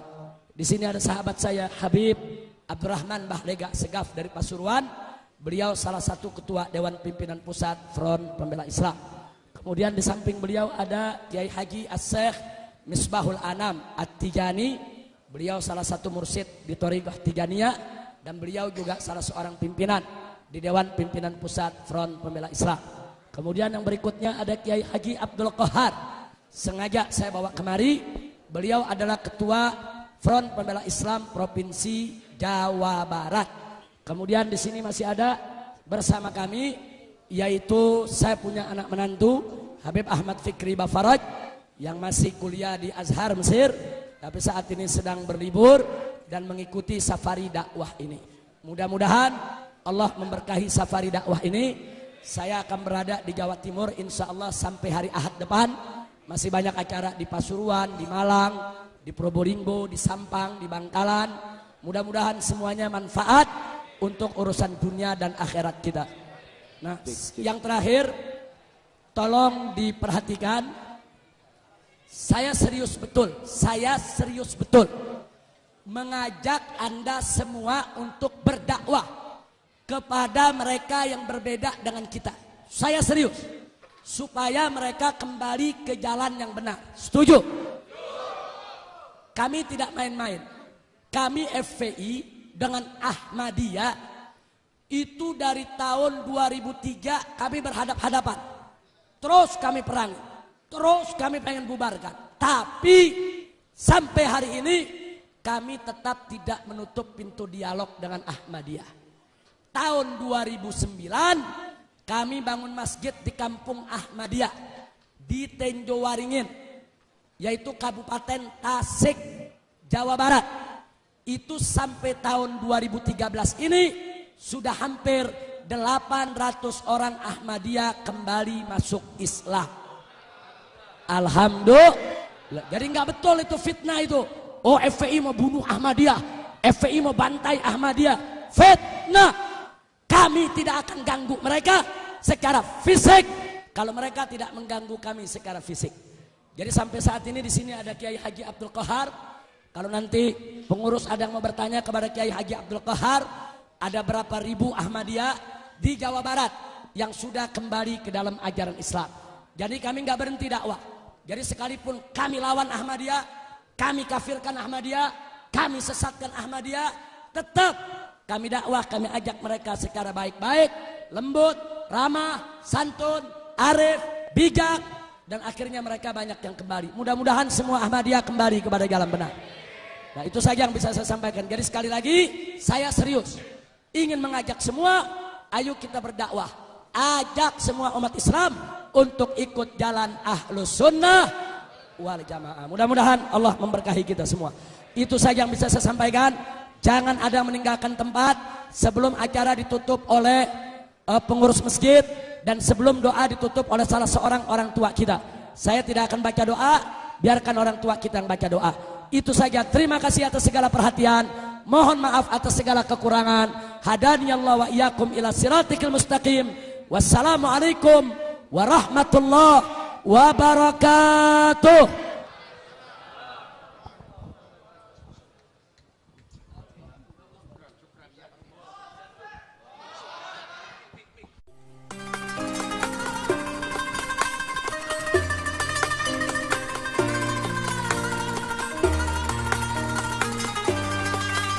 ارحمنا برحمتك يا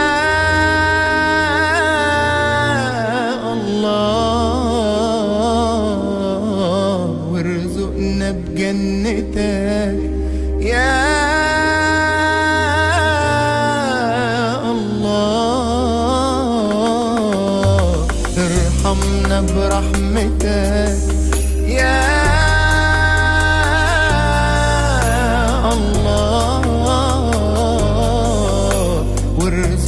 بجنتك يا الله. وإن مرة نسيت في يوم ما مشيتش في سكتك